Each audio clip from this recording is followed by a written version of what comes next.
सर्वांना विनंती आहे अजूनही पुढे येऊन बसा. पुढे खूप आनंद आहे, आनंदी आनंद आहे पुढे. सगळीकडे भरलेले फक्त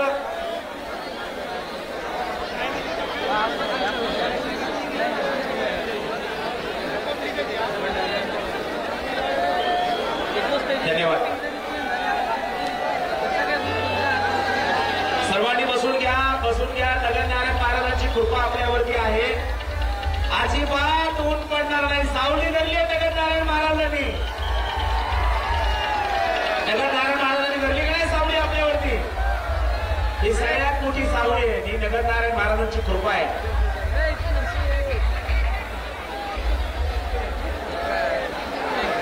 पाटील पाटील पाटील पाटील पाटील पाटील पाटील पाटील पाटील. अरे दादांपर्यंत आपल्या भावांना आवाज गेला पाहिजे.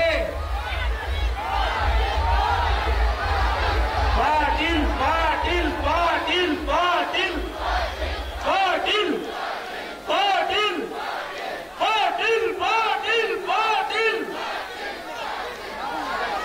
दादाचं आगमन गडावरती झालेलं आहे. शमी वृक्षाचं पूजन त्या ठिकाणी आता काही क्षणातच होत आहे. थोड्या वेळात या आपल्या ऐतिहासिक दसरा मेळाव्यासाठी, पारंपरिक दसरा मेळाव्यासाठी अनेक बांधव आलेले आहेत, अनेक लोकप्रतिनिधी आलेले आहेत. परंतु आपल्या दसरा मेळाव्याचा या ठिकाणी संकेत आहे की आपण या ठिकाणी विशिष्ट असा कोणाचाही नामोल्लेख करत नाही आणि आपण आपल्या परंपरेला, आपल्या नियमाला बांधील आहोत. त्यामुळे इथं आलेले सगळे लहान थोर आपण सगळे एक समान आहोत. त्यामुळं काही बांधवांचा त्या ठिकाणी वेगळ्या ठिकाणी वेगळ्या सभा असतात, तिथे नामोल्लेख करणं आवश्यक असतं. परंतु नगरनारायण महाराजांच्या गाण्यावरती आलेल्या सगळ्या या ठिकाणी बांधवांचं शब्दसुमनाने हार्दिक स्वागत करण्यात येत आहे.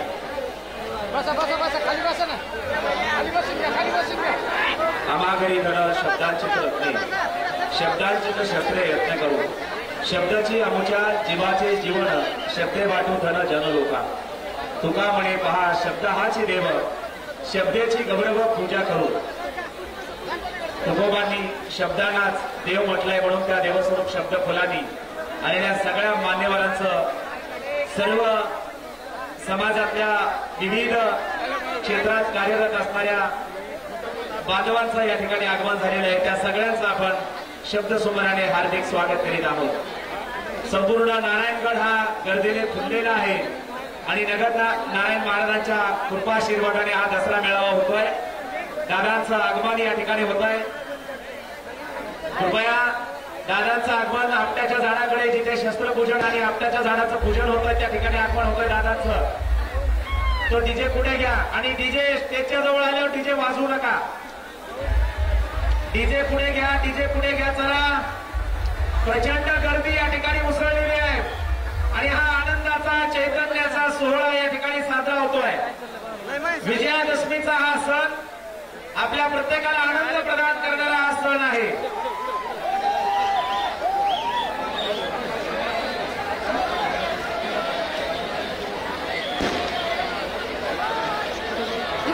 नगरनारायण महाराज की. दादांचं आगमन या ठिकाणी होत आहे. अत्यंत शिस्तबद्ध हा ऐतिहासिक पारंपरिक असा दसरा मेळावा दात्या पंढरीवर या ठिकाणी पार पडतोय.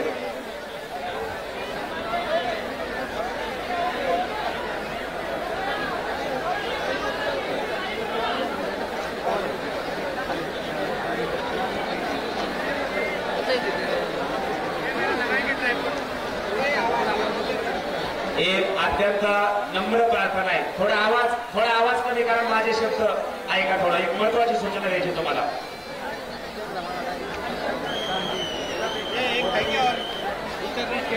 भैया उठना, थोड़ा उठना उधर.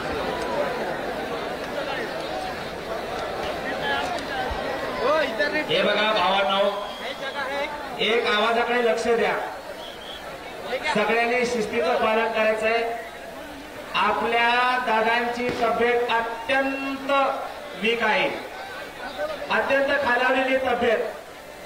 फक्त आणि फक्त नगरनारायण महाराजांचं दर्शन आणि तुमच्या माझ्यासाठी आपल्यासाठी दादा इथपर्यंत आलेत. त्यामुळं दादांची गाडी जिथून येते ना, दादा रथामध्ये बसून येत आहेत. पण या ठिकाणी जी अँब्युलन्स आहे सोबत आलेली ते स्टेजच्या पाठीमागे आणून त्या ठिकाणी उभी करायची. पण तरी देखील नगर नारायण महाराजांचे आशीर्वाद घेण्यासाठी आणि आपल्या सगळ्यांसोबत संवाद साधण्यासाठी केवळ आपल्यावरचं दादाचं असलेलं प्रेम म्हणून दादा इथपर्यंत आलेले आहेत. म्हणून सगळ्या भावंडांना हात जोडून कळकळीची नम्र विनंती आहे, आपला नेता अँब्युलन्सने आलेला आहे याचा सगळ्यांनी भान ठेवा. अँब्युलन्सने दादा आलेले आहेत या दसरा मेळाव्याला. अत्यंत प्रतिकूल परिस्थितीत हा दसरा मेळावा होतोय. या ठिकाणी आपण सगळ्यांनी शिस्तीचं पालन करावं अशी आपल्या सगळ्यांना हात जोडून कळकळीची नम्र विनंती करण्यात येत आहे. दादांच्या सोबतची अँब्युलन्स आहे ती स्टेजच्या पाठीमागे लावावी अशी आपल्याला विनंती आहे. आणि हा डीजे ना समोरचा तो तिथे स्टेजच्या जवळ वाजू नका. दादांची प्रकृती वीक आहे, कृपया तो डीजे तो वाजू नका प्लीज. तिथं जाऊन त्या डीजेवाल्यांना सांगा आता डीजे पुढे वाजू नका म्हणून. भावंडांनो, आपले दादा आपल्यासाठी घरावरती पोहोचलाय. लाखोंचा जनसागर या ठिकाणी उसळलेला आहे. आपल्याला दादांचं दर्शन व्हावं, बाबांचं दर्शन व्हावं. तिथं जनरेटरवर उभे असलेले भावंडांनो, त्या झाडावर कशाला वरती गेला दादा? खाली या, सहकार्य करा सगळ्यांनी, हात जोडून विनंती आहे. पलीकडच्या टावरवरचे खाली उतरा. दादांचं आगमन झालंय.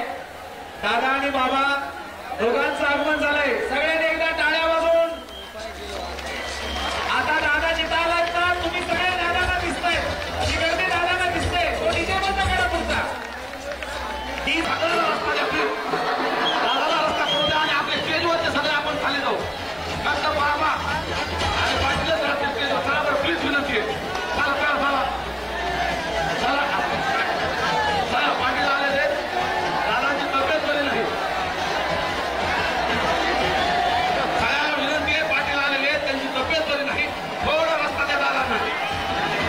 स्टेजवर सगळे खाली चला. सोबत आलेले सोडतात. आपल्या इथले बीड जिल्ह्यातले सगळे आपण खाली करू. अँब्युलन्स स्टेजच्या मागे दादाची आलेली लावायचे. स्टेजला चिटकून दादाची अँब्युलन्स लावायची. म्हणून दादाची अँब्युलन्स स्टेजला चिटकून लावा. चला आपण ते सगळे आपण खाली करू. दादाला ज्या अँब्युलन्स मध्ये आले त्या अँब्युलन्सला रस्ता द्या. स्टेजच्या बॅक साईडला लावायचे. दादाची तब्येत बरी नाही. सर्वांनी खाली व्हावं ही विनंती आहे प्लीज. माझ्यावर कुठेही जास्त लोक थांबू नये. दादाची तब्येत बरी नाही.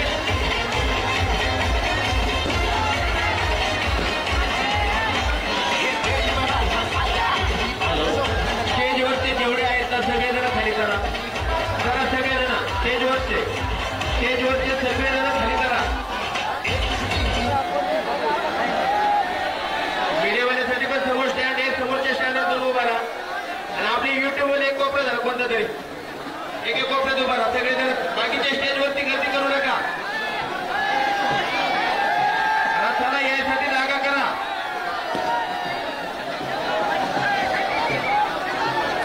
हे बघा, सूचनांचं तंतोतंत पालन करायचंय. स्टेजवरची गर्दी कमी करा. आता ही सूचना पुन्हा द्यायची वेळ येऊ देऊ नका. जे स्वयंसेवक आहे ते मनानेच खाली त्या ठिकाणी सगळ्यांना काढा. रथाला येण्यासाठी रस्ता द्या. दादांची प्रकृती खालावलेली आहे त्यामुळं लवकरात लवकर रथ स्टेजपाशी येऊ द्यायचा आहे. स्टेजच्या समोरची गर्दी बाजूला करा. दादाला येऊ देण्याची जबाबदारी आपल्या सगळ्यांची आहे. आणि मुख्यासारखे काय बसला, जोरदार टाळ्या वाजवा ना. आपला योद्धा आपल्यासाठी येतोय. प्रचंड टाळ्या. 2 मिनिटं टाळ्या बंद करू नका. वाजवा टाळ्या. आपल्या संघर्ष योद्ध्याचं मनोबल आपण वाढवायचंय. कारण आपले दादा आजारी असताना सुद्धा आले. आपल्याला मार्गदर्शन करणार आहेत. सगळ्या शेतकऱ्यांना आधार देणार आहेत. खचलेल्या मनाला उभारी देण्याचं काम संघर्ष होते म्हणून जरांगे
दादा काहीतरी आपल्याला सांगतायत, दादा काहीतरी सूचना देत आहेत. खराब आहे त्यामुळे साऊंड आवाज बंद करा. रस्ता द्या प्लीज बांधवा. आवाज मनोज दादांची तब्येत खराब आहे, दादा आपल्यासाठी इथं आले, सगळ्यांनी रस्ता करून द्यायचा आहे.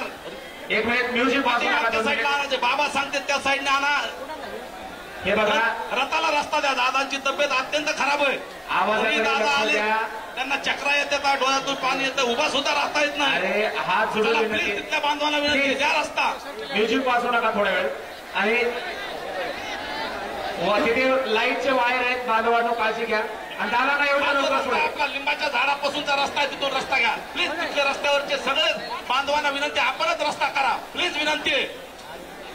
थोडं लवकर द्या रस्ता द्या येण्यासाठी दादांना. आणि म्युझिक जो आपला वाजवा रस्ता नका. आहे, दादा रथ आलाय त्याच्या समोर आपला रस्ता आहे, तो आपण ठरवलेला, या तिथून.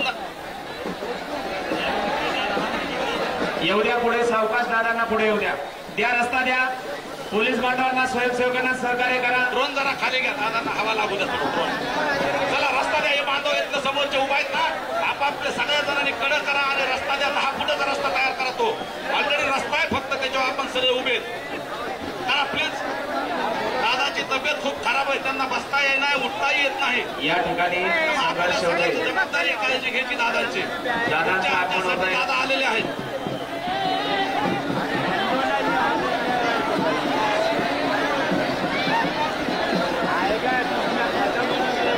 चला चला रस्ता द्या प्लीज, रस्ता करून द्या.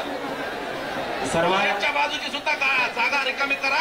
अँब्युलन्स लावू द्या आणि अँब्युलन्सच्या बाजूला दादाला वरती यायला, स्टेजवर यायला रस्ता द्या. चला तिथून सर्वांनी शांतता राखायची, सहकार्य करायचंय. मागे रस्त्याला जागा द्यायची, सगळ्यांनी सहकार्य करा. थोडी बाजूला घ्या, थोडीशी बाजूला. सगळ्यांकडून सहकार्याची अपेक्षा आहे. पुढे लावा. रथ आलेला आहे दादांचा रथ. समोरची गाडी बाजूला घ्या, दादाचा रथ तिथे येणार आहे, प्लीज विनंती आहे. आणि इथं समोर रस्ता द्या.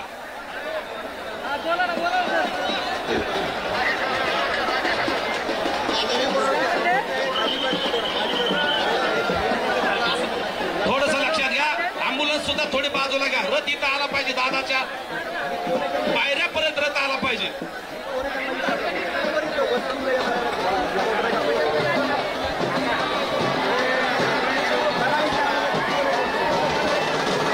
रथ येऊ द्या, रथ रथ. चला रथाला जागा द्या प्लीज. अँब्युलन्सच्या बाजूला रस्ता करा, रथ यायला. रथ समोर आला पाहिजे, दादाला उतरायचंय.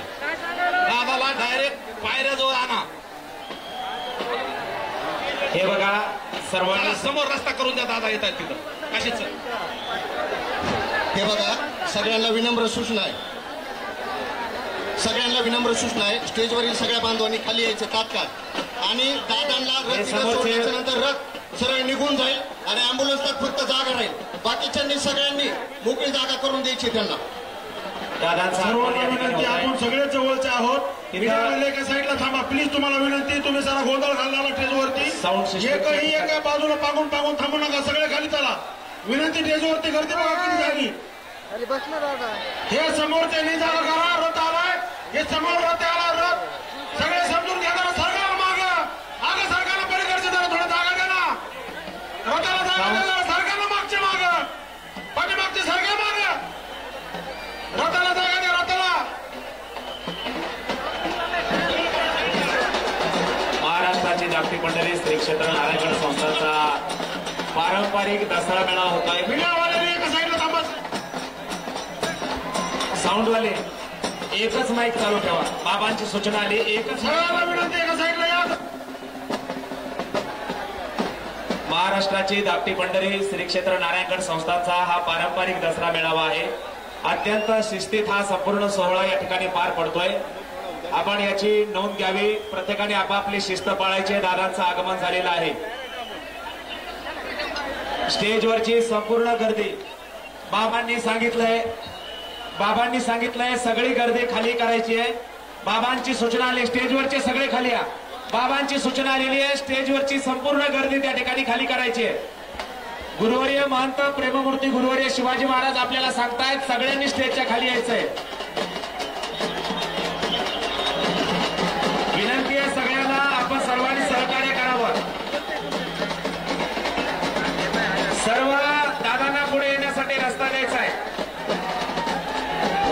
संघर्ष होते म्हणून दादा जरांगे पाटील यांचं आगमन झालेलं आहे.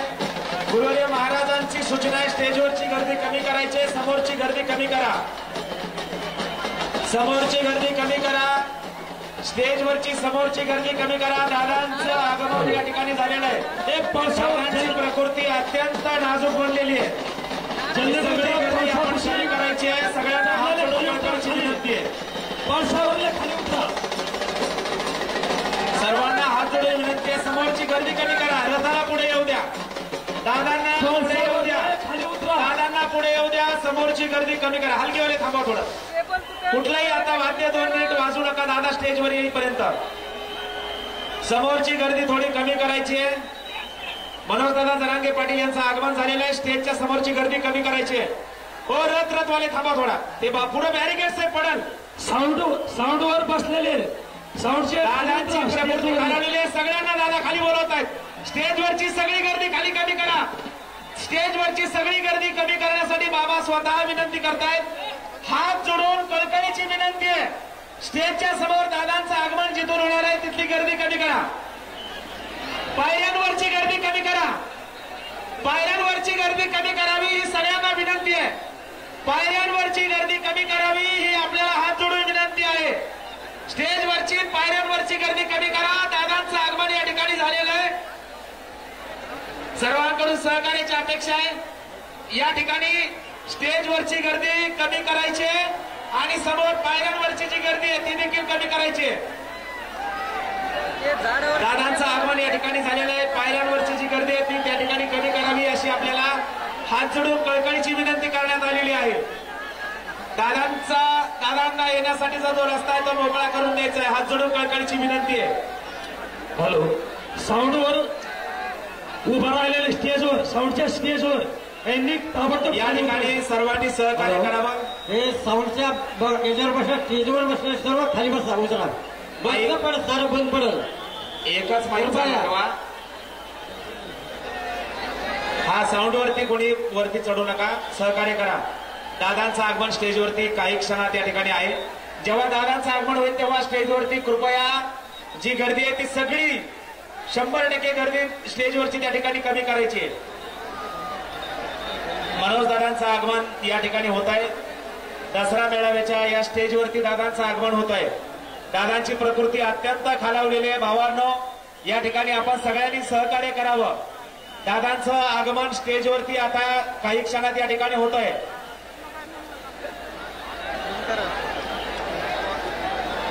दादांचं आगमन होत आहे.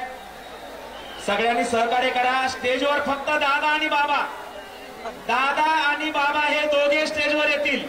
बाकीची जी सगळी गर्दी आहे ती थोडी कमी करायची विनंती हात जोडून. आणि दादांचे जे डॉक्टर आहेत ते डॉक्टर या ठिकाणी स्टेजवरती येतील. दादांचं आगमन आता कुठल्याही क्षणी हे 2 स्टँड बाजूला ठेवा. दादांचं आगमन या ठिकाणी होत आहे. सगळ्यांकडून सहकार्याची अपेक्षा आहे. दादांचं आगमन माननीय संघर्ष योद्धा मनोज दादा जरांगे पाटील यांचा नारायणगड संस्थानच्या या पारंपरिक दसरा मेळाव्याच्या मुख्य मंचावर दादांचं आगमन होत आहे. आपण सगळ्यांनी प्रचंड टाळ्यांचा जल्लोष करायचा आहे. छत्रपती शिवाजी महाराज की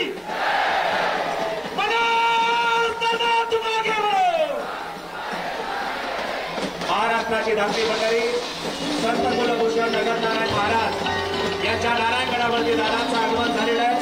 गडाचे महत्व प्रेममूर्ती गुरुवर्य शिवाजी महाराज, संघर्ष योद्धे मनोज दादा जरांगे पाटील छत्रपती शिवरायांच्या पुतळ्याला पुष्पहार अर्पण करतायत.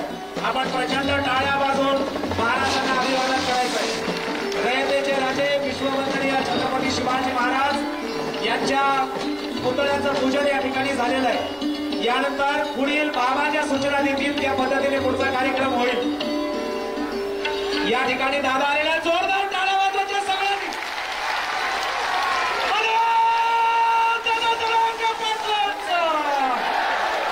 हा तुमचा टाळ्यांचा कडकडाट सुरू करायचा आहे.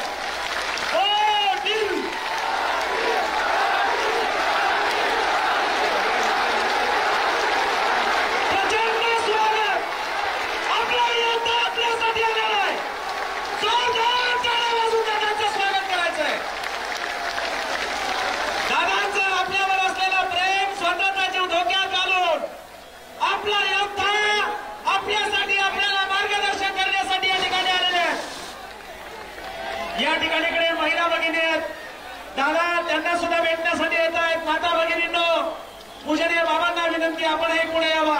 माता भगिनींनो, जोरदार टाळ्या वाजून आपल्या दादांना आशीर्वाद द्यायचे आहेत. दादांची प्रकृती अत्यंत खालावलेली आहे, पण अशाही परिस्थितीत जोरदार टाळ्या वाजवा. या ठिकाणी थोड्या खुर्च्या पुढे घ्या, घ्या पुढे खुर्च्या, घ्या पुढे घ्या. आणखी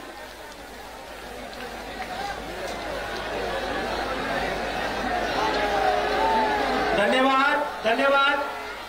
यानंतर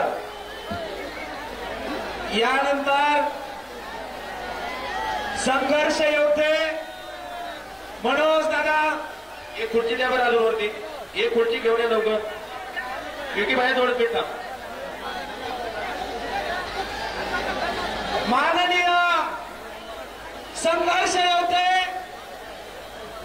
हॅलो, सगळ्या जणांना विनंती, स्टेजवरती कोणी थांबू नका. सगळ्याला विनंती, सगळेजण, मी पण खाली येणार आहे, सगळेजण खाली चला. चला सगळेजण, कोणीही थांबू नका. चला दादा, चला. ए दादा, चला सगळेजण खाली. चला सगळेजण खाली, इथले मागच्या कोपऱ्यातले पण सगळेजण खाली. चला. ए दादा, चल कॅमेरावाला, चला आता समोरून फोटो घे. चला खाली, चला चला सगळेजण. अरे तुम्हाला बोलतो मी, चला चला खाली. चला इकडचे पण, चला सगळेजण आता, चला खाली. चला सगळेजण खाली.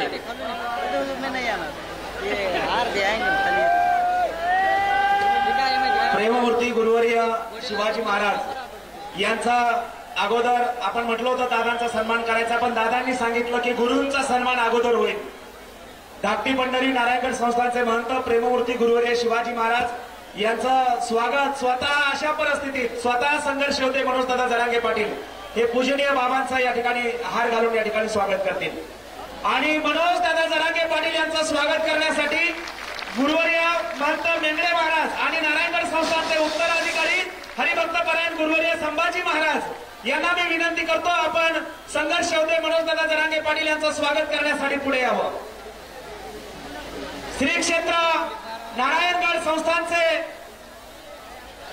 उत्तराधिकारी आणि गुरुवर्य संभाजी महाराज तसेच गुरुवर्य महंत प्रेममूर्ती शिवाजी बाबा आणि पंकज स्वामी संस्थानचे मठाधिपती लक्ष्मण महाराज मेंगडे या ठिकाणी स्वागत करतात. आपण जोरदार टाळ्या वाजवायच्या. मनोज दादा तुम आगे बढ़ो. जगत नारायण महाराज की.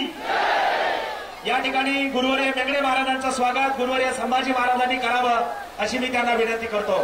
गुरुवर्य मेंगडे महाराजांचं या ठिकाणी स्वागत होईल. आपण सगळ्यांनी जोरदार टाळ्या वाजवून मेंगडे बाबांचं स्वागत या मंचावर करायचंय.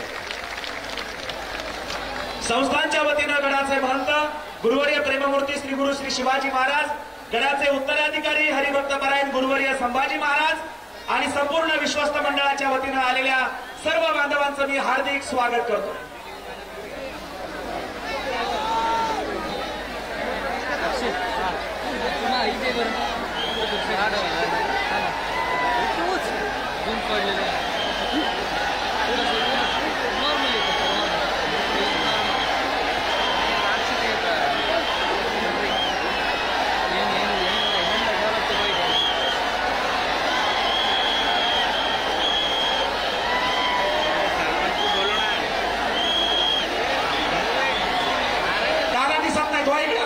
या दादा दिसत नाही म्हणून सगळे त्या ठिकाणी हे करतायत. यानंतर मी हरिभक्त परायण गुरुवर्य लक्ष्मण महाराज मेंगडे यांना विनंती करतो, या दसरा मेळाव्याच्या कार्यक्रमाचा प्रास्ताविक आपण करावं. हॅलो, सगळ्यांना स्टेजवरती जेवढे आहेत ना, दादांनी सांगितले सगळेजण खाली चला. तुम्ही चला ना, ऐकले नाही सांगितलं तरी तुम्ही थांबताय.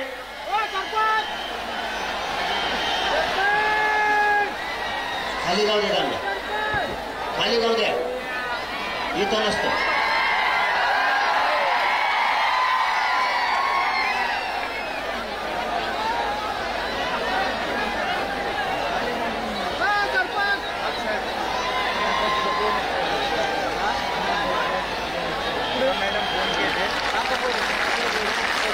या ठिकाणी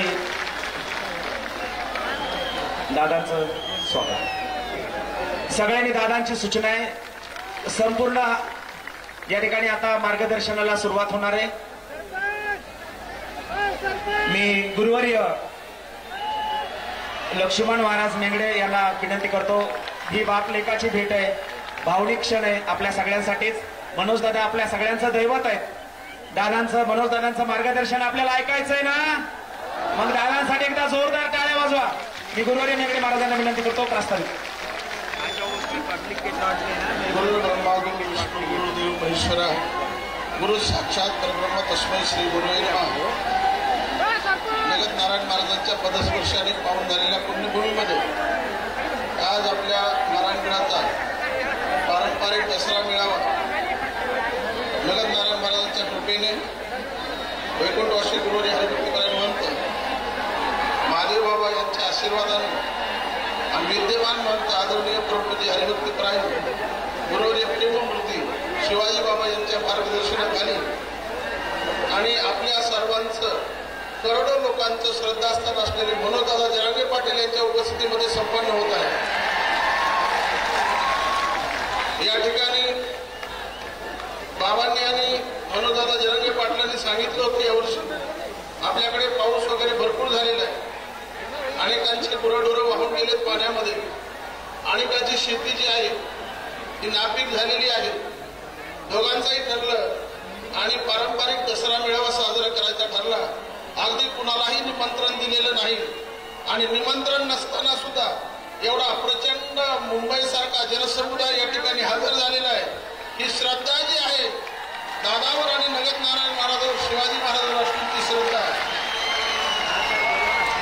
बारकाईने जर पाहिलं, मला 4-2 पत्रकारांनी विचारलं, महाराज तुम्ही मागच्या वर्षी होते दसरा मेळाव्याला, ह्या वर्षी होतो. मी म्हणलं माझ्या वडिलाची मिराशीला देवापिढी चरण सेवा पांडुरंगा गुरुनाम गुरु स्वामी महाराज आणि गुरुनाम गुरु माणिक बाबा यांचं जीवाचं नातं होतं. त्याच्यानंतर आमचे गुरुवारी सुदामदेव महाराज आणि गुरुवारी महादेव महाराज महंत यांचं जीवाचं नातं. आणि आता तिसऱ्या पिढीमध्ये गुरुवारी प्रेमगुरु शिवाजी बाबा आणि आमचं नितांत प्रेमाचं नातं असल्यामुळं आणि समाजासाठी अहोरात्र प्रयत्न करणारे मनोजदादा जरांगे पाटील यांच्यासारखे मराठा योद्धे आणि खंदे समर्थक असताना तुम्हाला सांगतो या ठिकाणी यायचं नाही, मग जायचं कुठं. असो, मी जास्त बोलणार नाही. न बोलवता जर एवढा समाजाचा जनसागर उसळलेला आहे तर या दोघांनी जर आवाज दिला असता तर मला वाटतं मागच्या वर्षीपेक्षा जास्त लोक या ठिकाणी हजर झाले असते. तरी पण या ठिकाणी आलेल्या सर्वांना दसऱ्याच्या हार्दिक शुभेच्छा देतो. एक गोष्ट सांगतो, ध्येयाचा ध्यास असल्यानंतर श्रमाचा त्रास होत नसतो. यांच्याकडे मराठा समाजासाठी आरक्षण देण्यासाठी ध्येयवेडे झालेले मनोजदादा जरांगे पाटील यांची तब्येत बरोबर नसताना सुद्धा ते गडावर आपल्याला संबोधण्यासाठी हजर झालेले. मी एकच सर्वांना प्रार्थना करतो, विनंती करतो, एक महत्वाची गोष्ट सांगतो. असो, दादांची तब्येत बरी नाही. या ठिकाणी आपल्या जिल्ह्याचे लाडके खासदार बजरंग बाप्पा सोनवणे साहेब यांचं देखील आगमन झालं. त्यांचं सर्वांच्या वतीने हार्दिक स्वागत करतो. समय लंबा है दोस्त जमाते रहिए, समय लंबा है दोस्त जमाते रहिए, हात मिले या न मिले दिल मिलाते रहिए, एवढा शुभ संदेश देतो. या ठिकाणी गटाने 2 शब्द बोलण्याची दिली, त्या संधी दिली त्याबद्दल बाबांचं ऋण व्यक्त करतो आणि 2 शब्द मनोगत व्यक्त सुटून टाकतो. धन्यवाद. या पारंपरिक दसरा मेळाव्याला आपले दादा आपल्याला मार्गदर्शन करणार आहेत. एकदा भगवे रुमाल वरती करा. एवढं दादा आपल्या सगळ्यांसाठी आले. दादांचे फोटो कोणी आणले? फोटो वरती करा. एकदा दादांसाठी जोरदार टाळ्या. यानंतर गडाचे महंत गुरुवर्य प्रेममूर्ती श्री गुरु श्री शिवाजी महाराज पूजनीय बाबांना मी अशी विनंती करतो, या पारंपरिक दसरा मेळ्याच्या प्रसंगी आम्हाला मार्गदर्शन करावं. जोरदार टाळ्यांनी बाबांचं स्वागत. मंगलम भगवान विष्णू मंगलम गरुडध्वजः मंगलम पुंडरीकाक्षो मंगलायतनो हरिः. या शुभ मंगल प्रसंगी या दसरा मेळाव्यामध्ये नगद नारायणगडावर संघर्ष योद्धा मनोजदादा पाटलावर असलेल्या भावना, एवढा विराट समाज. मी प्रतिज्ञा करतो नगद नारायणाला, भगवंताला, तुळजा भवानी आई मातेला नमन करतो की माझ्या राजाचा अंतःकरणातलं दुःख हे लगेच नाहीसं करावं आणि या समाजाचा पोशिंदा असणारा सुदृढ असावा, त्यांची प्रकृती अगदी ठणठणीत व्हावी, ही तुळजामातेला नगत नारायणाला भगवंताला साकडं घालतो आणि या दसरा मेळाव्याच्या निमित्ताने या गडावर प्रेम करणारा संघर्ष होता, मनोजदादावर प्रेम करणारा एवढा अलोट गर्दी या दसरा मेळाव्यासाठी उलथलेली आहे. या ठिकाणी प्रतिकूल वातावरण आहे.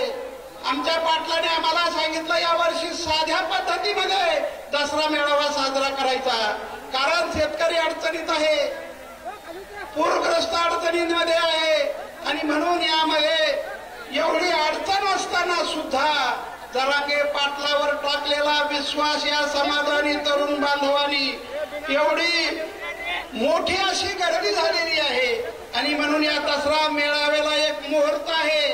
आपल्या अंतःकरणाचे विकार नाहीसे करायचे, दुर्बुद्धी नाहीशी करायची, अहंकार नाहीसा करायचा आणि अहंकार रूपी रावणाला जाळायचंय पेटायचंय. आता पेटणार आहे. नारायणगडावर आव्हान करण्यात येत आहे की सर्व जाती धर्माला घेऊन चालणारा हा नारायणगड आहे.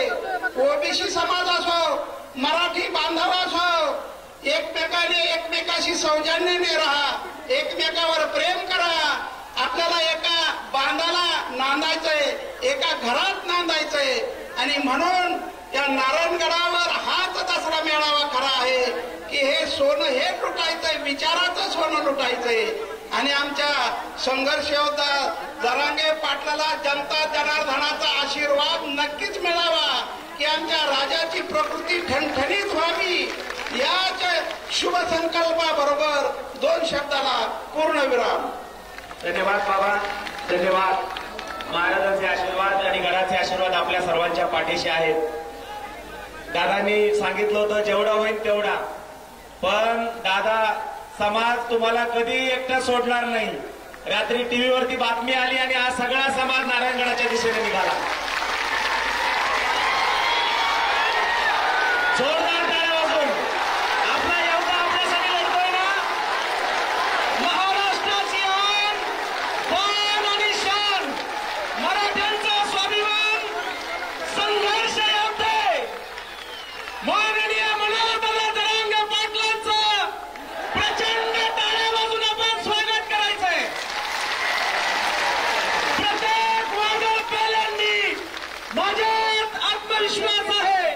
पायाखाली जमीन, पाठीशी आकाश आहे. मातीमध्ये पाय रोवून मी सह्याद्रीसारखा जात आहे. जाऊन सांगा त्या वादळांना तुमची मनोजदादा जरांगे पाटील यांच्याशी गाठ आहे.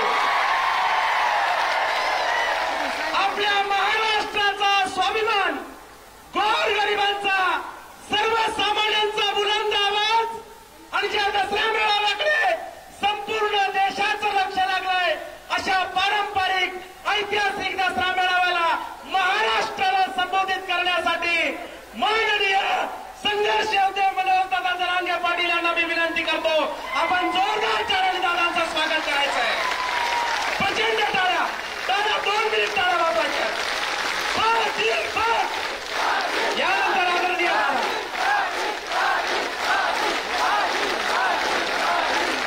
जे काही दादा बोलणार आहेत ते लक्षपूर्वक ऐकायचंय भावांनो. दादांची प्रकृती अत्यंत खालावलेली आहे. अशा परिस्थितीत दादांना बोलायला लावणं सुद्धा धाडसाचं काम आहे. पण आपला योद्धा आहे, आपलं दैवत आहे, आपलं हृदयस्थान आहे. आता अशी परिस्थिती आहे, दादांशिवाय आपण राहू शकत नाहीत आणि आपल्याशिवाय दादा राहू शकत नाही. असं हे आई आणि लेकराचं नातं तयार झालेलं आहे. म्हणून दादांची प्रकृती एवढी खालावलेली असताना सुद्धा जे काही दादा बोलतील, दादा एक शब्द बोलले तरी ते आपल्यासाठी 1000 शब्द आहेत. आणि दादांनी आपल्याला जिकडे बोट दाखवतील तिकडे त्या दिशेने आपल्याला जायचंय. आणि म्हणून या विराट जनसमुदायाला संबोधित करण्यासाठी आदरणीय संघर्ष योद्धे मनोजदादा जरांगे पाटील आदरणीय दादांना मी विनंती करतो, आम्हाला सगळ्याला मार्गदर्शन करावं. जोरदार टाळ्या वाजवायच्या आपण सगळे.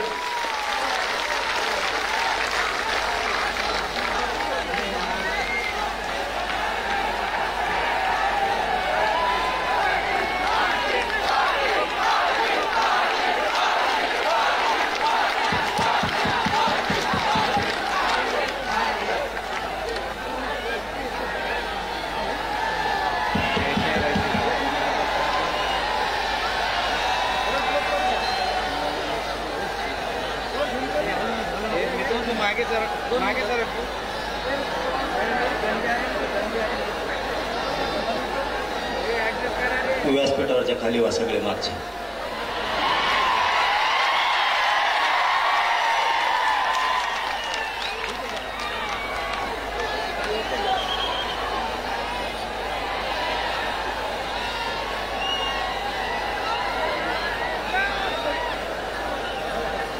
हिंदवी स्वराज्याचे संस्थापक राजे छत्रपती शिवराय, हलू नको ना, तो मागे जा. राजमाता मासाहेब जिजाऊ, धर्मवीर छत्रपती संभाजीराजे, कॅमेरा हलतो. महाराष्ट्राची धाकटी पंढरी श्री क्षेत्र नगर नारायणगडाच्या चरणी त्रिवार नतमस्तक होतो. आपल्या नारायणगडाचे मठाधिपती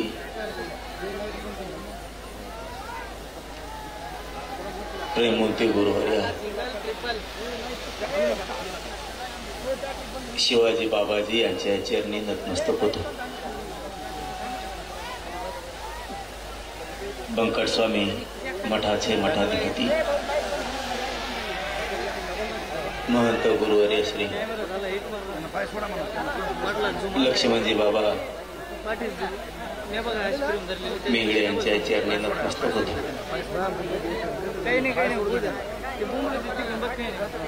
आणि या पवित्र नारायणगडाच्या कुशीत जमलेल्या राजकीय, सामाजिक, शेतकरी सर्व माझ्या बांधवांना मानाचा जयशोर.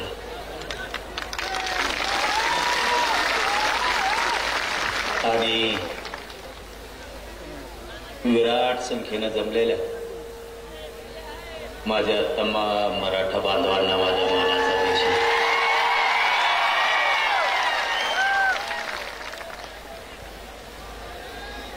आज खासदारांपासून आमदारांपर्यंत सगळेच बांधव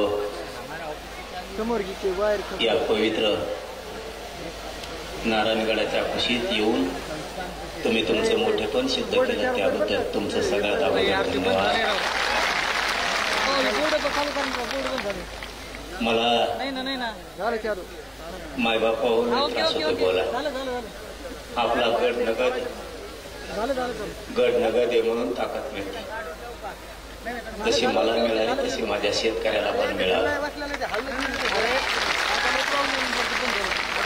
लय वेदना आहेत, शरीरातले त्रास आहे. मी तुम्हाला ही गोष्ट सांगितली होती, आठवतात बघा. एक 5-6 महिन्यापूर्वी तुम्हाला मी एक गोष्ट सांगितली होती, प्रत्येक माणसाला सांगितली होती की मी थोड्या दिवसाचा पाहुणा आहे.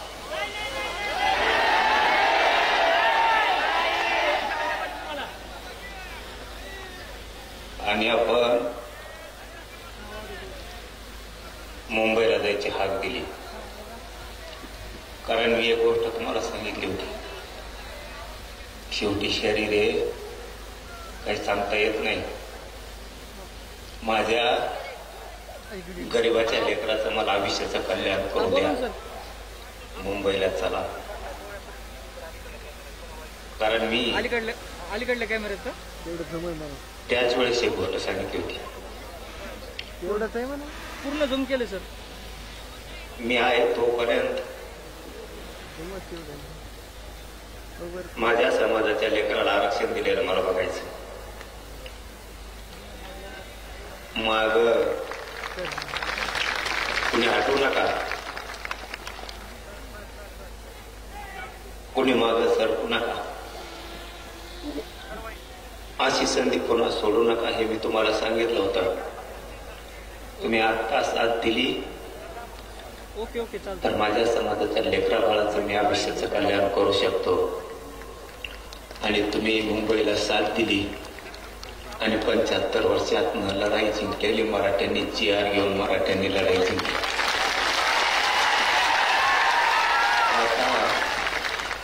आता मला चिंता नाही. ओके चालतं. मी आता थोड्या दिवसाचा पाहुणा असो किंवा लई दिवसाचा, मला त्याची चिंता राहिली नाही आता.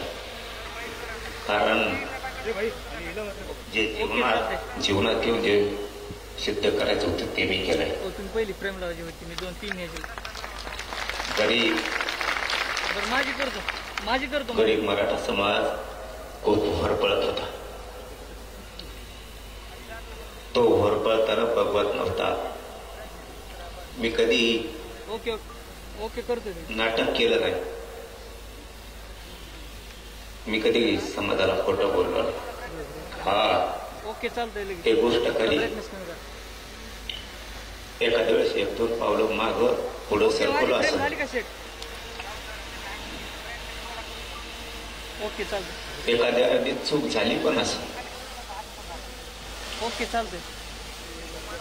पण मला दिसत होतं ओके समाज लई तडफडतोय. लेकीवाडी पोरं बाळ जर मोठे करायचे असले तर शेती बरोबर त्याला अडचणाचा आधार देणं गरजेचं. आणि रात्रंदिवस माझ्या समाजाचा हट्ट होता, इच्छा होती त्याच्या लेकरा बाळाला नोकरीपासून शिक्षणापासून लाभ राहायला लागू नये. त्याने केलेलं कष्ट त्याच्या डोळ्यात एकता. या 6 करोड मराठ्यांचे लेकर सुखी समाधानी राहावेत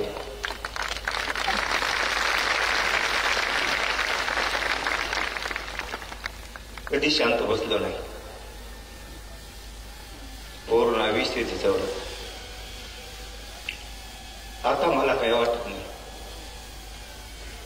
खूप जणांनी सातारा संस्थानमध्ये पश्चिम महाराष्ट्र आणि हैदराबाद गॅझेट म्हणजे मराठवाडा, इथला जर मराठा आरक्षणात गेला राज्यालाच नाहीतर देशाला येडा टाकायची ताकद या मराठ्यात हे म्हणून मिळू देत नव्हते. आपले आणि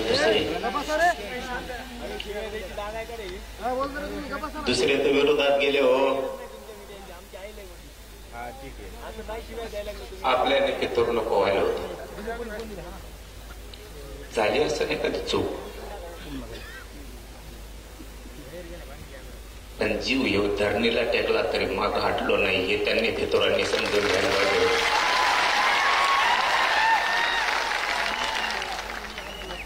लढणारा मी आहे, लढणारा माझा समाज आहे. तुम्हाला ऐकून तुमच्या रक्ताशी गद्दारी करून जर मी मोठा झालो असतो मग तुम्ही आमची तुरी करायला पाहिजे होती. तुमचं रक्त आमचं असून सुद्धा इतकं भेसळ रक्तासारखं तुम्ही कसं वागला हे मात्र मराठ्याला नाही कळालं. आमच्या सोबत नाहीच, पण मिळालंय त्याचं सुद्धा समाधान व्यक्त करू देत नाही. तुम्हाला आयुष्यात काय देता नाही आलं. एक सांगू का, 45 वर्षाची लढाई जे काहीच करता नाही आलं याला, पांढरे कपडे घातले आणि मोठ्या गाड्या थिंडले, फक्त टीव्हीवरती बोलले आणि पुस्तकं वाचले, याच्यातच यांनी यांचे मोठेपण आणि मर्दानगी गाजवली. समाधान यांना काय देता नाही आलं. मी आणि माझ्या गरीब मराठ्यांनी एका वर्षात 58 लाख लोकांना आरक्षण दिलं. 3 कोटी मराठी आरक्षणाला लागले.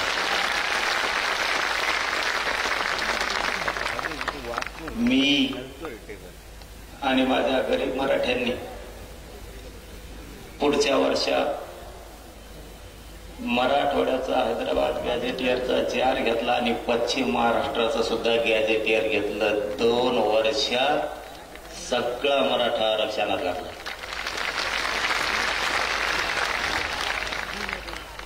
आणि जे खरं सांगतो तुम्हाला, पटून घ्यायचा, पोरं आपल्याला मोठे करायचे, नाव ठेवणाऱ्याला लेकर बाळा नाही मोठे करायचे.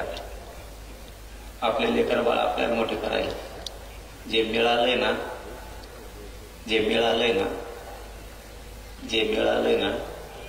ते पण खूप मिळालं. गावाचे गाव निघायला लागले, राहिलेले निघते. समाधानी राजा ओताळ वागायचं नको, कुणीतरी सांगायचं सगळंच पाहिजे. आपल्याला मग लोक सगळंही मिळून द्यायनात आणि थोडं थोडं पण मिळून द्यायला. मी आणि माझा समाज आम्ही बरोबर आमच्या पद्धतीनं जाऊन डावं टाकून सगळ्यांच्या मुडक्यावर पाय दिले. थोडं हुशारीने चला, खाताना विचार करा गरम आहे का गार झाला. नको बरं, समाज डुबल असं वागायला नको. आपण दसरा मेळाव्याला जमतो, सभाला जमतो, आंतरवालीत जमतो, मुंबईत जमतो, मजा म्हणून नाही. सांगितलेला तुम्ही विचार सांगितलेला मी जपून ठेवायचा आणि मी सांगितलेला तुम्ही जपून ठेवायचा, तरच मोठे होत नाही. तर काय अर्थ नाही. नुसतं आलो, बसला, इकडं तिकडं फिरला, झाडाखाली गेला, पुन्हा सभात येऊन बसला. मराठ्यांनी चतुर हुशार व्हायचं, टंगळ मंगळ बंद करायची, बावचाळ्यावनी वागायचं बंद करायचं, लई समाज पुढे न्यायचा. एक शब्द सांगतो तो आज पक्का घेऊन जायचा इथं. मराठ्यांनी यापुढं शासक बनायचं आणि प्रशासक पण बनायचं.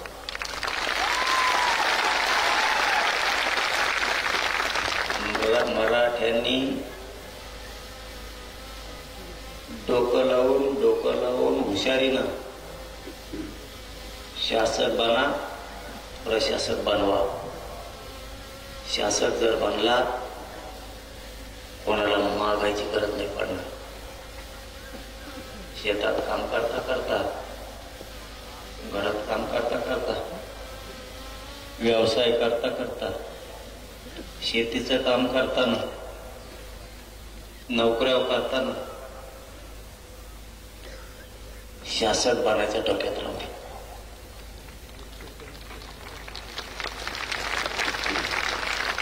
तुमच्यावरती दारिद्र्याचा आलेला गज जर काढायचा असला, तुम्हाला शासक बनावं लागणार आहे. कुणी डोक्यावर हात फिरेला, कुणी हातात हात दिला, कुणी चहा पाजेला म्हणून आपण मोठे नाही होणार. या दसऱ्याच्या निमित्तानं सांगतो, जातीला सांभाळायचं असलं, जातीच्या अडचणी दूर करायच्या असल्या तर तुम्हाला शासक बनावं लागेल. आणि प्रशासकही बनावं. प्रशासनात एवढी ताकद आहे, दादा जरी असला तर जोडून प्रशासनासमोर उभं राहावं लागतं.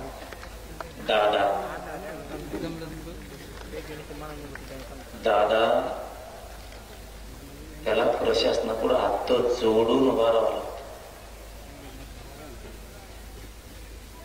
राजकीय नेता असला तरी हात जोडून उभा राहावं लागतं. गुंडा असला तरी राहावं लागतं. 2-3 उदाहरणं सांगतो. तुम्ही जर PSI बनला, त्याला प्रशासन म्हणायचं. तुम्ही तहसीलदार, PSI, SP, कलेक्टर जर बनला, कसलाही दादा तुमच्या पुढं हात जोडून उभा राहील, कसलाही नेता तुमच्या पुढं हात जोडून उभा राहील. समजून घ्या. आज दसऱ्याच्या निमित्तानं तुम्हाला काय सांगतोय, लेकरा बाळांसाठी आयुष्याची शिदुरी आहे. नुसते कष्ट करा आणि नुसतं पळा, एवढंच करू नका. तुमचं पोरग, तुमची पोरगी PSI झाली, तहसीलदार झाली, कलेक्टर झाली, SP झाली, मोठा वकील झाली, न्यायाधीश झाली, मोठा डॉक्टर झाली, मोठा इंजिनियर झाली, मोठमोठ्या पोस्ट आहेत त्याच्यात अधिकारी झाली. तुमचं पोरग पोरगी CIDत गेली, SITत गेली, SCBत गेलं. प्रत्येक क्षेत्रात जर आपलं लेकरं गेलं ना, तर या गरीब समाजाला बसायला आधार होईना. ऑफिस एखादं बसायला आधार.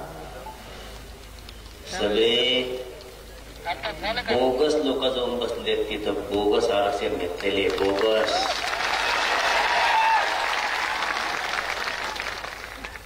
हाय का डोकं ठेप्या तुमचं?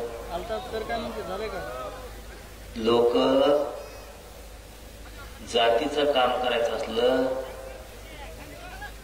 सत्ता असो नाही तर नसो, बर का बरोबर, सत्ता असो नाही तर नसो, प्रशासनात जर आपले अधिकारी असले ना, राईट फुटात ठोके द्यायचे.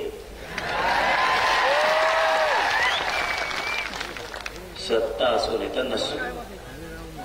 म्हणून आजपासून एक गोष्ट लक्षात ठेवा, आता आपल्याला प्रशासनात लोक घालायचे, खूप पोराने पोरी अधिकारी करायचे प्रत्येक क्षेत्रात. आणि दुसरं, तुम्ही शासक बना, कोणाला फोन लावायची गरजच नाही, लगेच काम. सगळे बसले त्यांचे, आपले घालतात दारात येडी. चूक तुमची आहे. कशी चूक आहे सांगू का? सांगतो तुम्हाला कशी चूक आहे तुमची. तुमच्या डोक्यातली दया माया जायना, तुमच्या डोक्यात किडे पडले, किडे. तुमच्या डोक्यातली दया माया जायना. एखाद्याने जर आपल्या जातीचा अपमान केला, बोलायचं काही व्हायना, पण मरूस तर त्याला झटका दाखी द्यायचा, मरूस तर.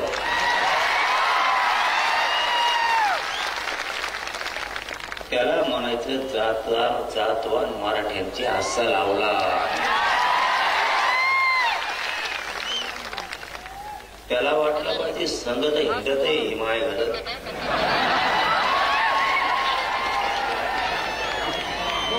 पण इतके माया जवळचे लोक बोलून येणे मला पाळलं कसं.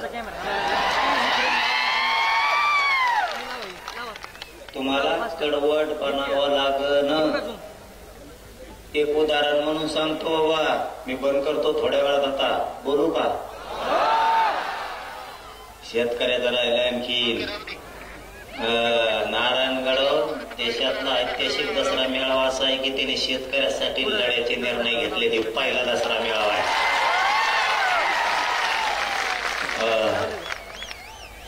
तुम्हाला विसरायचं नाही का सांगतो, कारण सांगतो. मला तर ते विषय नाही बोलायचं, पण थोडी चुमक सांगतो विसरायचं का नाही. हे काय करते, निवडणुकीच्या आधी थोडा आपल्याला डोस देते आणि डोचेलं की मी तिकडून उत्तर देतो आणि मी उत्तर दिलं की 3 ते 4 महिने गप बसतो. त्याचा अर्थ समजून घ्या. दिले नका म्हणू त्याला, नीट काय बोलतोय ते ऐका. ते तिकडून असं एक शब्द आपल्या काळजाला लागण असा बोलते. जसा की गुलामीचं गॅजेट म्हणणारे माकड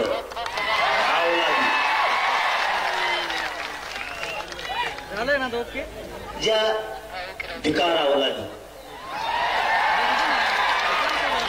गुलामीचं गॅजेट म्हणायचं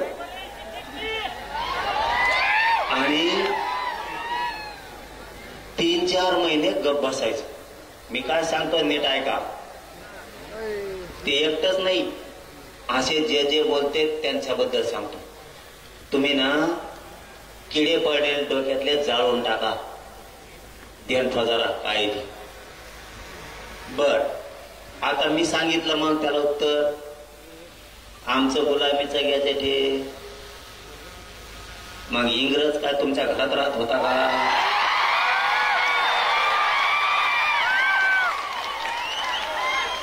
तुमच्या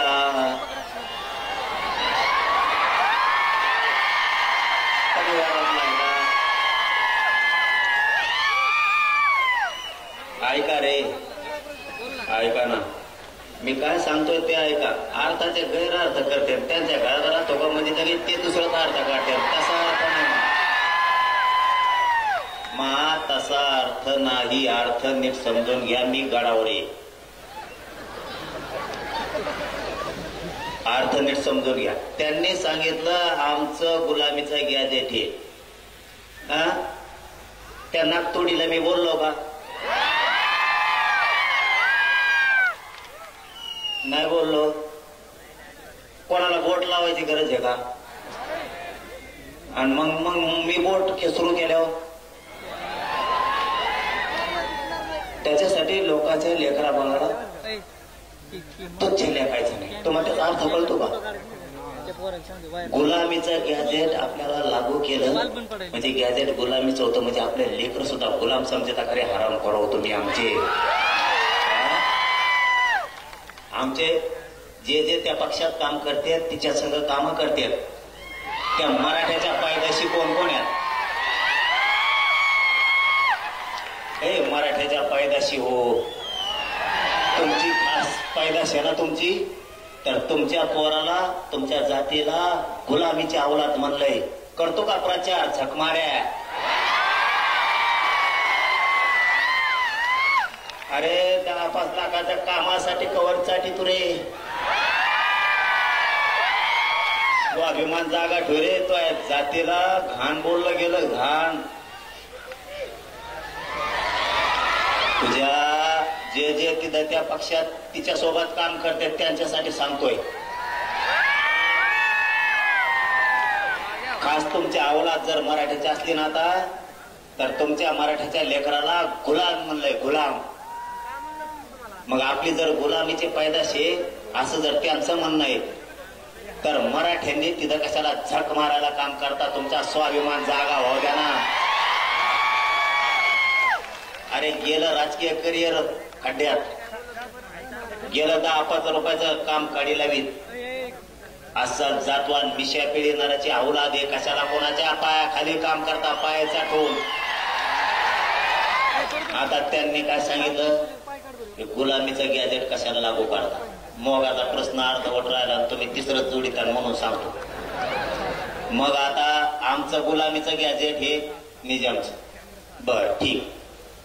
मग इंग्रज काय तुमच्या परिवारात राहत होता का घरात राहत होता? त्याचं कारण काय? तुमचा परिवारातला आहे का त्यो? निजाम आमच्या परिवारातला नाही म्हणून गुलामीच. मग आता इंग्रज हे तुमच्या परिवारातला आहे का म्हणून 1931ची जनगणना घेतली. तुम्ही त्याच्या जीवावर आरक्षण घेतलं. तुम्हाला तरीच आरक्षण दिलं इंग्रजाच्या जनगणनेनं. इंग्रजाच्या जनगणनेनं आरक्षण दिले तुम्हाला. मग तुम्ही कोण असं आम्ही म्हणायचं का? म्हणलो नाही. म्हणलो नाही. आपण तुमच्यासारखे बिघडलेल्या रक्ताचे नाही. म्हणलो नाही, म्हणणार नाही. म्हणायचं का असं म्हणलो. तुम्ही डायरेक्ट म्हणले आम्हाला पण आम्ही म्हणायचं का म्हणलो. बर याच्या पुढे जाऊन आम्ही असं म्हणलो का की बाबा आमचं गुलामीचं गॅजेट हे, मग तिकडं राजस्थानला अकबर बादशाहकडून पळून आलात आणि इकडं तुम्ही निजामाची चाकरी करायला लागला. आम्ही असं म्हणायचं का म्हणलो नाही का? म्हणलो नाही. भेद फेद नसतो. शहाणपणा शिकायचा नाही. गप बसलेलो म्हणून गप्यात. तुम्ही फक्त फेसबुक व्हॉट्सअपला लिहू शकता. ज्या दिवशी सुरू होईल ना त्या दिवशी तुम्हाला बी कळाल. काही बोलता माझ्याकडे नीट करायची ताकद आमच्या मराठ्यात आहे. काही बोलता. आम्ही म्हणलो का तुम्ही राजस्थानला होते, तिकडं बादशाह अकबर होता आणि त्यांनी लय ठोकला दांडकीने तुम्हाला, मग पळून इकडं महाराष्ट्रात आला.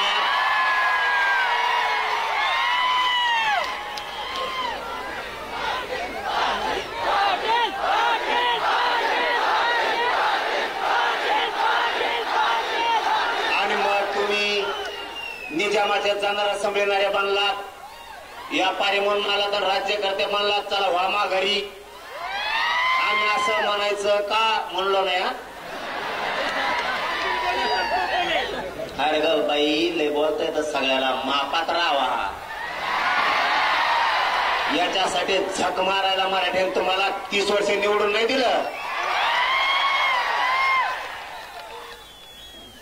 याच्यासाठी निवडून दिलं होय 30 वर्ष. तुम्ही असे पान उतारे करू आमच्या अवलादीचे.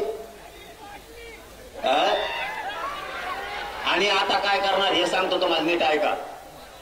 आता मी म्हणलो ते म्हणले निजामाचं गॅजेट हे, निजामाचं गॅजेट गुलामीचं ते म्हणे गुलामीचं गॅजेट आहे. मी सांगितलं तुमचं स्वतः इंग्रजाचं आहे तेव्हा गुलामीच होती, तेव्हा कुठं स्वातंत्र्य होतं असं बोललो. आता तेवढं काळजावर पान म्हणलं बरं का आपल्या.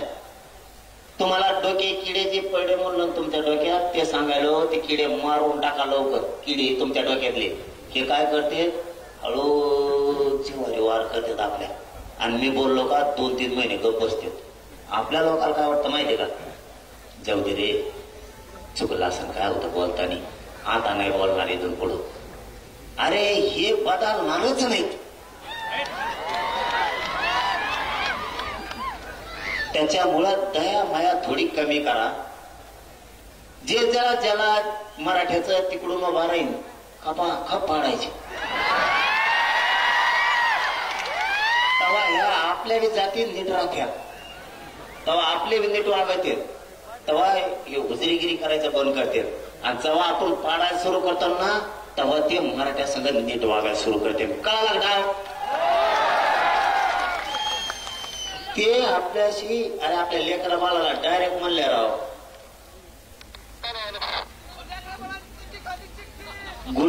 गुलामी.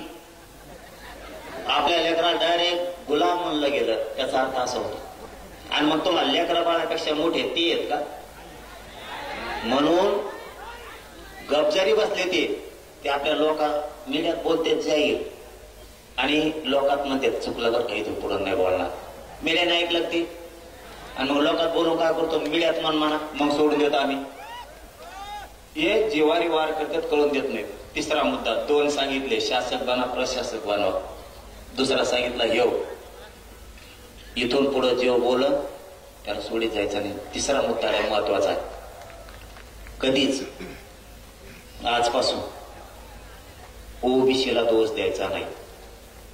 बघा डोक्यात उजाड पाडून घ्या. आपण काय करतो, एक जरी नेता बोलला तरी आपण म्हणतो ओबीसीचे नेते घाणे. ओबीसीचे नेते नाही, याच्यात ओबीसीचा काही संबंध नाही. समजा माळ्याचा सगळा दोष आहे का? काही सगळ्या माळ्याचा दोष आहे का? ते छड्या भाव चालायला जावण्याचं.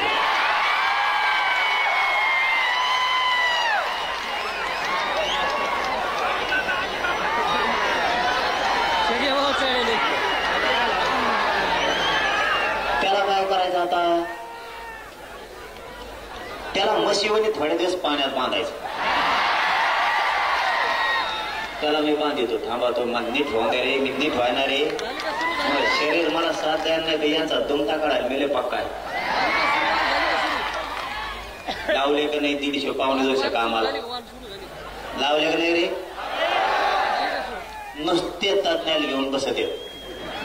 याला काय झालं त्याला काय झालं, ते कस काय बसलं हे कस काय बसलं. कुळातच कम घेतले, बिगर कुळाचे कम घेतले, सगळं गॅजेटच कम लावलं. मग मराठीत आत गेले. आत नाही जातात का बाहेर तरी कवर तो होय ना बाहेर तो. आता इथून पुढं ज्या जातीचा माणूस बोलल त्याला ओबीसीचा नेता नाही म्हणायचा.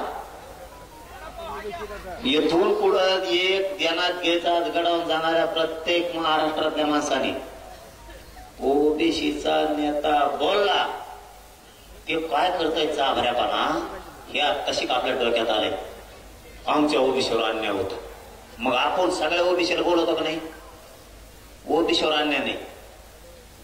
याची लाभार्थी थोडी जात आणि ह्यो दोनच धरून मागा लागा जायचं. ओबीसी पुढं बोलायचं नाही. समजा उदाहरणार्थ इथून पुढं आता इथून पुढं लक्षात ठेवा. समजा आता थोड्या माळी आणि थोड्या माळ्याचा नेता छगन भुजबळ. बाकीच्या नेत्याने काही केलं, बाकीच्या माळ्याने काही केलं का आपलं उगाच उगाच सगळ्यांची गिरतो आपण. छगन भुजबळ आणि त्याचे लाभार्थी माळी तेवढीच जात, बाकीच्या माळी आपली. धनगराचा नेता आपल्या विरोधात बोलला, धनगराचा नेता आपल्या विरोधात बोलला. समजत आहे तुम्हाला मी काय बोलतोय. धनगराचा नेता आपल्या विरोधात बोलला, सगळ्या धनगराचा समान नाही. ते थोडं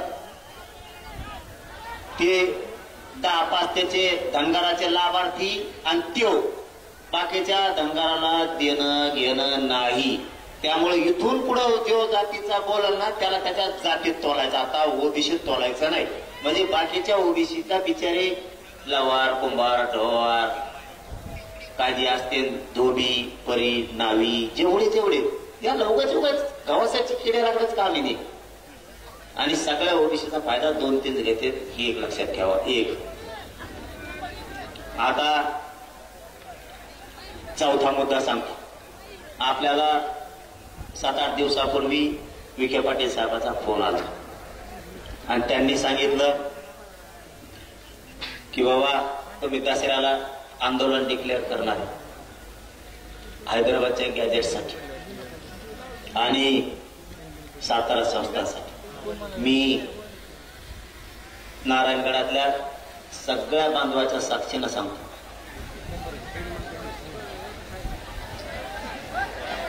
काय रे खाली बसा खाली बसा. काय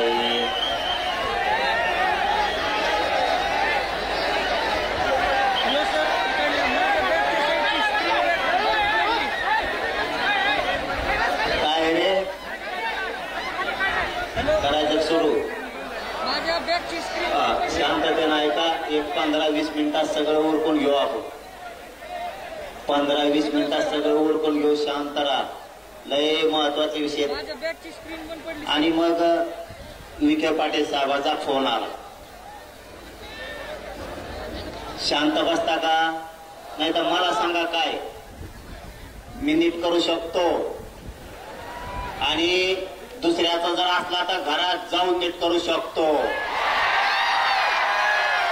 माया नादी लागायचं नाही. तुम्ही 12चे तर आम्ही 14चे. कसल्या भानगडीत पडायचं नाही. शांत राहून द्यायचं. मराठ्याचा असल टाकली फिकली असली चढून दे थोडंफार. पण दुसऱ्याचं जर कोणी असं ना वळवळ करत असं ना घरात घुसवून हाणायची ताकद आहे आमच्या. घरात घुसवा. लय सहन केला भाऊ. लय लोकांनी त्रास सहन केला. 75 वर्ष माया मराठ्याच्या. तुला काय सांगावं. कसल्याने यायचं आमच्या आईला घोडा लावून जायचं. बासरे त्याच्यासाठी जेवण नाही. तुमच्या हातात जे आहे ना तितकं धारदार आमच्या सुद्धा हातात आहे. तुमची जशी भाषा तसं आमची वागायची तयारी आहे. तुम्ही आमच्या लेकेबाळीला जगू देणार. तुम्ही आमच्या पोराला जगून देणार. तुम्ही आम्हाला आरक्षण घेऊ देणार. नोकऱ्या खाऊन देणार. माजलात का? दादागिऱ्या करून दादागिऱ्या तुम्हाला वाटतं तुम्हाला दादागिरी आमच्या दादागिरी नाही. आमच्या तुमच्या ताकद आमच्या टंगडीला फिरून दगडा वापरायची तयारी. ते बाकीचे नाटक फक्त शिकायचे नाही. मला वाटतं नको, समाज मोठा आहे, मागा लागला आखडणार नाही म्हणून मी आपला गप गप गप गप घेतोय. हे बोळबोळ इतड भर मुठ भर नाही तर आणि बोळबोळ बोल बोल बोल बोल आम्ही जाऊ द्या म्हणतो. आपला एखादा डोकं जरी फुटलं तरी आपण म्हणतो जाऊ द्या. त्यांना वाटलं भेट येत नाही. भाऊ फुटाण्याला सुद्धा सापडायचं नाही तुम्ही फुटाण्याला. मला उगाच जे नाही बोलायचं ते बोलायला लावू नका. विषय चालला, विखे पाटील साहेबाचा फोन आला. त्यांनी सांगितलं पाटील दसरा तुम्ही म्हणला दसऱ्याला ये. मला संडासच लागल्यावर झालंय. मुंबईत गेल्यापासून असा धाक पडलाय. अर्ध मंत्रालय मुंबईच्या बाहेर गेलत. म्या बळद बळद बळद धाडस लावून कॅबिनेटदारच्या हातात हे आणि त्यो ज्या कॅबिनेटना काढलेला. कुठला जार काढताना कॅबिनेटला काढावं लागतं. आणि एखाद्या जर उपसमितीने काढला, उपसमितीला अधिकार आहे का नाही काढायचा हेही बघावं लागतं. जर उपसमितीला एखादा जार काढायचा अधिकार आहे तर ते कॅबिनेट असावायला लागते. उपसमिती सगळे कॅबिनेट हे. त्यामुळं विखे पाटील साहेबांनी सांगितलं पाटील गावागावातल्या समित्या नियमांच्या राहिल्या. थोडं शिबिर पण घ्यायचे राहिले. त्यांना सविस्तर सांगायचं काही अधिकाऱ्याच्या लक्षात येत काहीच येत नाही. म्हणलं ठीक आहे खरं सांगा फक्त. म्हणलं मी माया मराठा नारायणगडावर बोलत. ते म्हणले फक्त अतिवृष्टी JR प्रमाण मराठ्यांना आरक्षण दिलं जाईल. ठीक आहे म्हणलं मग म्हणू का मीडियात. ते म्हणले मान. माझं असं म्हणणं आहे आपण आता डिक्लेअर करणार होतो तर टाकू. महिना 15 दिवस जमान का म्हणले. ते गॅजेट प्रमाण देतो आणि तुम्हाला काम सांगतो. आता ए कुंकड हिंडा तरी आयला माय आता चालल्या दे रे. तुम्ही कुठं हिंडा तरी कुठं चालले काय याची नुकती केली तिकडं काय वास यायला तुला. बाबानी नगद इथं नगद नारायणगडावर नगद ये बोलता यायला लागलं मला. मला चालता उठता येत नव्हतं. संभाजीनगर पासून डोळ्यात धारा होत्या माझ्या थोडी असतात. इथं लय शक्ती अपार बाबा. इथं सोपं नाही. इथं जर खोटं केलं ना कार्यक्रम होतो हो माणसाचा. इथं नगद ये. इथं लई येडेव करीत जाऊ नका. माय हात जोडून तुम्हाला विनंती आहे.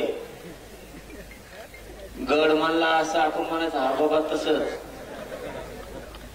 नगद ये नगद. आणि आपली प्रतिष्ठान आपली इज्जत आपणच वाढायची रे भावा. आपल्या गडाची इज्जत आपणच वाढायची. रुसायचं नाही फुगायचं नाही. रुसलं तरी बाबाकडे यायचं सांगायचं मी तुमच्यावर रुसलो. मग तुमचं पटलंच नाही. बाबाजवळ पायावर जायचं बाबा सांगायचं मी रुसलो आणि बाहेर जाताना म्हणायचं रुसा सोडून दिला. सोडून दिलं म्हणायचं मी दाटून रुसलो होतो. वागायचं शिका. वागावं लागल. सांगतो तुम्हाला गॅजेटियर प्रमाणे द्यायला तयार आहे असं त्यांनी सांगितलं. पण तुम्हाला एक काम सांगतो तेवढं का. महाराष्ट्रात सारखे आडनाव असणारे लोक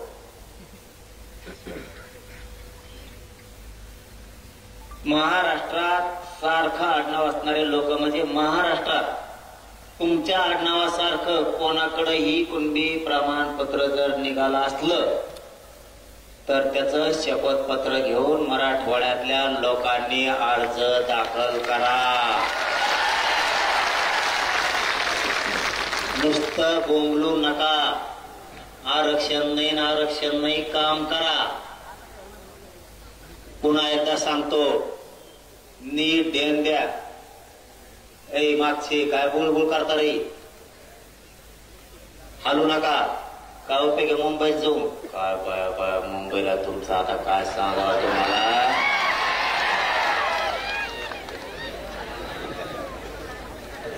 तुमच्यासारखं आडनाव असणारे, ज्याच्याकडे कुणबी प्रमाणपत्र असेल त्याला फोन करा आणि विचारा, तो कुणबी प्रमाणपत्र निघालं का? तो आडनाव सारखंच आहे. त्याचं कारण सांगतो. तुमचं आडनाव जसं आहे तसंच ज्याच्याकडे महाराष्ट्रात कुणबी प्रमाणपत्र असेल ती तुमची भावकी आहे. 1, 2 तुमचे त्याचे नाते संबंध आहेत. 3 तुमचं आणि त्याचं कुळ एक आहेत ना ठेप्यावर सगळे. अर्ज गावा करता रे, नुसते म्हणता आरक्षण नाही, अर्जच करेना. मला दिवाळी दिवस सगळ्यांनी अर्ज केलेले पाहिजे. आणि जर त्यांनी नाही दिलं, तुम्ही अंतरवली द्या. सांगा इथं माया आडनावासारख्या माणसाचं प्रमाणपत्र होतं, त्याच्या नामची भावकी आहे, त्याचं नामचं कुळ आहे, त्याचं नाते संबंधित पण अधिकाऱ्यांनी दिलं नाही. मी जाणून तेव्हा अधिकारी जाणार.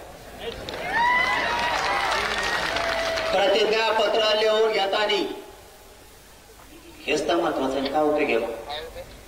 प्रतिज्ञापत्र लिहून घेताना ज्या माणसाकडं कुणबी प्रमाणपत्र आहे तुमच्या आडनावासारखं, त्याचं कोण प्रतिज्ञापत्र लिहून घ्या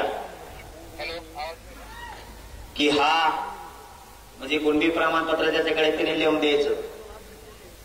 हा माझा भावकीतला आहे, हा माझ्या कुळातला आहे, हा माझ्या नातेसंबंधातील आहे. याला शिक्षणासाठी, नोकरीसाठी, शासकीय योजनेसाठी माझ्या कुणबी प्रमाणपत्राच्या आधारे याला कुणबी प्रमाणपत्र देण्यात यावं. कारण तो तुमच्या भावकीतला झाला, कुळातला झाला, नात्यातला झाला. चांगलं आणखीन दुसरा कोणाकोण विचारून सुद्धा प्रतिज्ञापत्र चांगलं करून घ्यायचं आणि अर्ज सादर करायचे. स्थानिक चौकशी अहवाल प्रत्येक सेतू केंद्रावर. गरीब लोक समजून घ्या, गरीबाला काय करावं कळाना. स्थानिक चौकशी अहवाल म्हणून एक अर्ज आहे सेतू केंद्रावर, तो काढून आणायचा. त्याच्यावर जे कागदपत्र आहेत ते सगळे कागदपत्र जमा करायचे.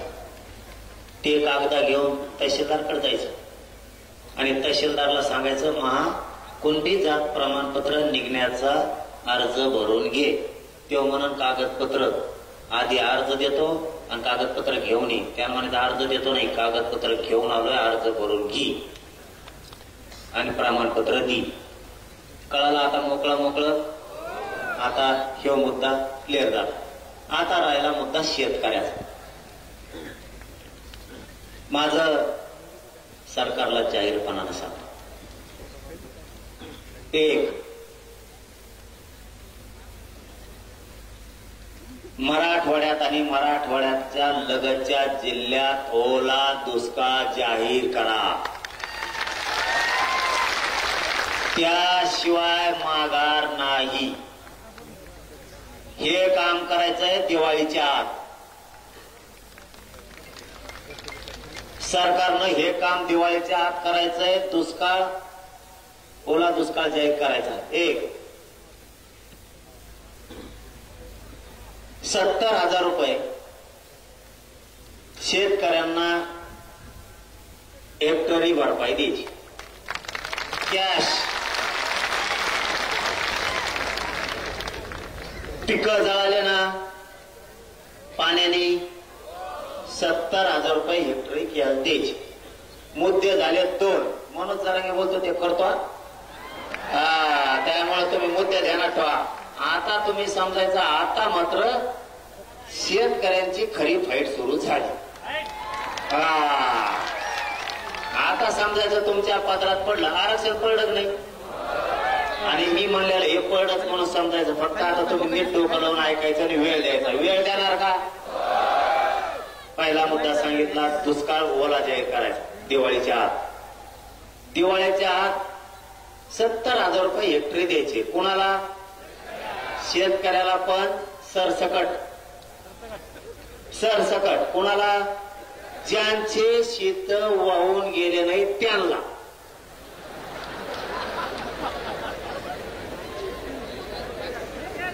शेत वाहून गेले नाही त्यांना म्हणजे त्यांच्या शेतात पाणी साचलं, पीक जळून गेलं, म्हणजे त्याचं 70,000 रुपये हेक्टरी नुकसान झालं. आता राहिला दुसरा, ज्याच्या नदीच्या शेजारचे वावर होऊन गेले आणि पीक होऊन गेलं, त्याला 1,30,000 रुपये भरपाई द्यायची.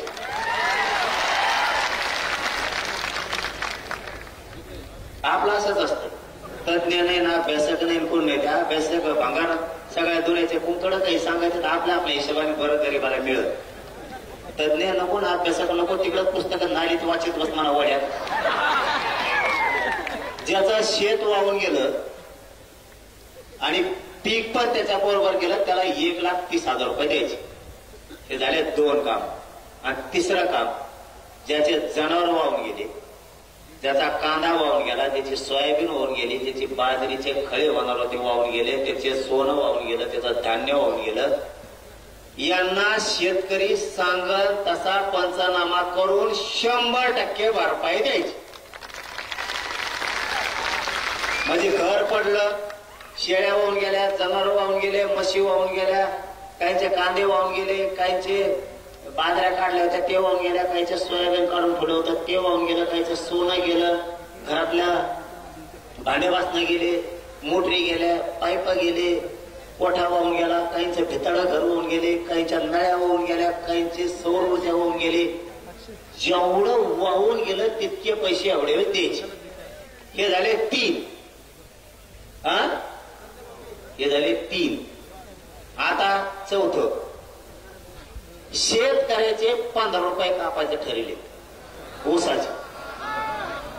अजिबात 1 रुपया सुद्धा कापायचा नाही. 1 रुपया कापायचा नाही. याला पर्याय. चौथा मुद्दा सांगतो, ध्यानात ठेवा.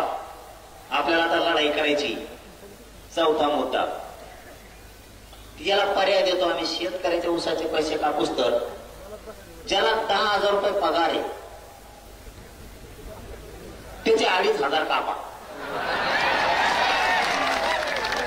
ज्याला 20,000 पगार आहे त्याचा 1/4 हिस्सा कापा, 5,000. ज्याला 1 लाख आहे त्याचे 25,000 कापा. ज्याला 2 लाख आहे त्याचे 50,000 कापा. 1/4 हिस्सा कापायचा. त्याला काही गोमीचा पायलंगडा होणार आहे का? पगार फुकटात हे वावर कुठंतरी हडपिलेला असं, नोकरी म्हणल्यावर कुठंतरी आम्हाला तिकडं सापडलेला असत. त्याच्यामुळं हे कापा. कमीत कमी 4-5 लाख अधिकारी असतील नोकऱ्यावाले सगळे. 10 लाख. या 10 लाखातच जवळपास 1,000 कोटी रुपये जमा होते. एक प्रत्येक राजकीय पक्षाकडे हे करायचा. सरकारला सांगतो, मुख्यमंत्र्याला सांगतो, हो ते पैसे कापायचे नाही, हे नोकऱ्यावाल्याचे पुरेचे पैसे कापा. टोटल 1,000 रुपये ठेवू नका. त्याचे 1/4 हिस्सा कापून टाका, शेतकऱ्याला वाटा. इकडे शेतकऱ्याच कुठं कापा आणतो, त्याचे 5-8 खायची येळ आली, तू कुठं खातो रे? ते जमणार नाही. 1 एकर भर ऊस लावायचा, त्याच्यात तुला 15 रुपये द्यायचे. तू जळ काढी लागली काय तिकडे? आणि तो पोराचा टायरच 1 लाखाचं आहे गाडीचं. ही केवढं ती गाडी? दुसरा मुद्दा, एका पक्षाकडे 1,000 लोक आहेत मराठ्यावर. निवडणुकीच्या दिवशी म्हणतात 500 कोटी ती नाही देतोय, कंपनी बंद पाडी. आता रोग आला का सरकारला? जेवढे व्यावसायिक उद्योगपती येतं, राजकीय लोक येतं, खासदार आमदार येतं, मंत्री येतात, यांच्याकडे प्रॉपर्ट्या हजार कोटीच्या आहेत ना. 1 एकर ऊसावाल्याचे 15 रुपये कापी तू कशाला. आता देवेंद्र फडणवीसची प्रॉपर्टी कमी असेल का? का मिळणार ती काय शेतकऱ्याला. अजित पवारची कमी आहे का? अजित पवार टिकले काढी लागली का? त्याचे कापे हो. शिंदे साहेबांकडे काही रोग आलाय का? त्यांची कापे हो प्रॉपर्टी. उद्धव ठाकरेकडे काही कमी पडलं का? त्यांचं कापे हो. शरद पवारकडे पुरी काढीत लागली का? त्यांची कापे हो. काँग्रेसचे येत नाना पटोले, सोनिया गांधी, इंदिरा गांधी, तो कोणता गाव लाल भडक गांधी, एक दुसरा कोणता आहे तो, त्याची कापे हो. यांच्यावर प्रॉपर्ट्या कमी आहेत का? हा ते आंबाडी त्याचं तेल मीठ बंद करा ना. सगळं त्याचे पंप येत. त्याला म्हणा एक दिवस तो जे रिलायन्स पंपाचा व्यवसाय येतो एका दिवसात एका पंपावर 3 शेतकऱ्याला ऊस कुठं कापतो. तिकडं आमचा फेसफूट पडे पाणी हळूहळू सरा ना आमचं कुठं कापतो तो गाछ पाण्याला. तिकडं लय मोठं होत आलाय ना. राज ठाकरेकडे काही कमी आहे का? त्याच्या सगळ्या ट्रॅव्हल चालायला कापे हो त्याच्या. नारायण राणेकडे काही कमी पडलं त्याला ती ऊसाचे पाताटाचे त्याच्या मुलगी. मग विखेंकडे येतं, मोहिते घराणे येतं, निंबाळकर घराणे, चव्हाण घराणे, देशमुख घराणे येतं. त्या छग्या 2-4 पोते भरून द्या पैशाची. त्याची काडी लागली असती पुढे त्यात जवळ नसन तर. इकडे निजामी गॅजेट म्हणणारे यांच्याकडे काही असले तर बघा. बोलायला तर लय उतू येतं तोंड तवाच. इकडे ती म्हणा थोडी. आणखी कोण कोण असले तर ते वगळंटी वार एक तो काँग्रेसचा त्याच्याकडे काही असले तर बघा. तो 56 पुळे त्याच्याकडे काही पैसे असते तरी ते कुठ्याची कंपनी तर बंद पाडली. 200 कोटी दिले नाही म्हणून त्याला निवडणुकीला. असे करा ना गोळा. अंबानी कोण करा, टाटा कोण करा, तो आणखी कोण कोण तो नाही काही टपोरा कोण आहे ते शिंदे साहेबाचे आमदार पळून घेऊन गेले ते टपोर.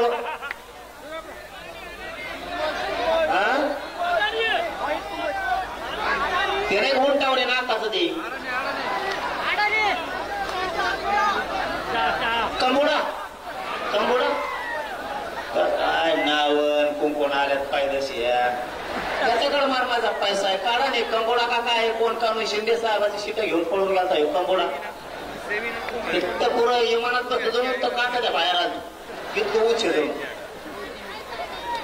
हे आमच्या शेतकऱ्याला लुटूस तर ह्या किती कंपन्या आता टाटा आहे ते लय येतं. आता बजाजवाले येतं आणखी मारण्याचे आलेत ना त्यांचे कोण घेणार. हे जमतं का निवडणूक टायमाला पैसे घ्यायला उद्योगपती खूप.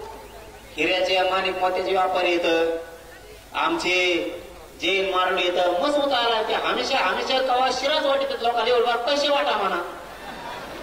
आहो पटेल गेलाच उधार घ्यायला झाक मारायला. पाटील पाटला दिला 5-5 जणांना उधार घेऊन बोकांडी टाकलं त्या मारड्याने आमच्या याचा सगळं 3 रुपये शेकडा. आपला म्हणतो तू 5 होता रे 3 दिले तो थोबाड हाणलं पाहिजे. 3 दिले. तुम्ही कवा डोकं सुधारणार आहे तुमचं कवाने. आता तो मुसलमानात हिरो पण जायला ती टीव्ही नाही घेतो ते नंबर 1 ला आलाय पैशाला तर जगात. तरबूज खान, शाहरुख खान हा तो देशात नंबरला 1 ला आला. तीन म्हणा इकडे जरा. हा हे नाही का जमत मुख्यमंत्र्याला. इतके हिरो येत यांच्या गाड्या लोक सांगत येत या काय म्हणजे 12 कोटीची गाडी. आपण लोकांच्या गाडीत बसलो तर ते मध्ये त्याने आलिशान गाडी घेतली. तो तुतार आणला पाहिजे आलिशान घेतली. त्याच्या गाडीत बसून आला म्हणा आलिशान गाडी घेतली करायची. त्याच्यासाठी ज्यांना टाकलं मला पैवा लागला रिक्षा. यांच्याकडे जर इतकं आहे हे समजून घ्या. ही विनोद नाहीये. इतके मोठमोठ्या लोक त्यांजवळ कंपन्यात यांच्याकडून सगळे पैसे वसूल करा. 1000 लोक सगळ्या पक्षाकडे 1000 लोक 1 कोटी घेतले तर 1000 कोटी रुपये जमा होते एका दिवसात. मुख्यमंत्र्याला जमत नाही घ्या करायला शेतकऱ्याला द्यायला. हे झाला मुद्दा. क्लिअर एक सांगितलं ओला दुष्काळ पगार काय देते ते एका दिवसात आपलंच आपल्याला द्यायला लागलं हे आपल्याला द्यायला मुख्यमंत्री देवस्थानाला पैसे मागत देवस्थान 1-1 कोटीची मदत करते अरे बाबा तुमच्याकडे गाडी लागली का तुम्हाला दुसरीकडे द्यायला आहेत का उद्योगपत्याचे कर्ज माफ करायला ते म्हणल्या का खाल्ल्या कोण पळून गेला पैसे येऊन ते जमतं का मग असे गोष्टी करताना विचार करा आपला पहिला मुद्दा घ्या मुद्द्यावर येऊ हे बस रे मुद्द्यावर येऊ तो काय बिलाडील का देऊ जर थोडस तमोटा खाली तोंडात इतक्या लोकात तमो खाली होतो का चाबरा जाऊ नाही रे पिसून तरी द्यायचं नाही कापारा ठेवायची पटांना ठेवली याने मुंबईत असंच घायल केलं मला कोण कंपट मला बाबा पहिले मुंबई झालं ते रोडला बॅरिकेड लावायचे पळत अवघड कोट्टे ते पुढं जेले ठोकेले पुढं नाही कुंकळे नारळ काढले पुन्हा मुंबई विखे साहेब म्हणले काही काम सांगा फडणवीस म्हणले काही काम सांगा पुन्हा मुंबईत येऊ ना नारायणगड खोटा नाही बोलणार ते म्हणले कवा मुंबईला मराठ्याला आणू नका आणि जर आणलं तर तुम्ही सोबत येते तुमचंच ऐकत येते आणलं तर मात्र तुम्ही या एक मुद्दा ओला दुष्काळ जाहीर करायला लावायचा 2 70,000 रुपये हेक्टरी घ्यायचे 3 ज्याचे शेत रोडच्या नदीच्या कडेचे वाहून गेले पिकासहित 1,30,000 संपूर्ण कर्जमुक्ती सुट्टी नाही शेतकऱ्यांना मागे सरकारचं नाही संपूर्ण कर्जमुक्ती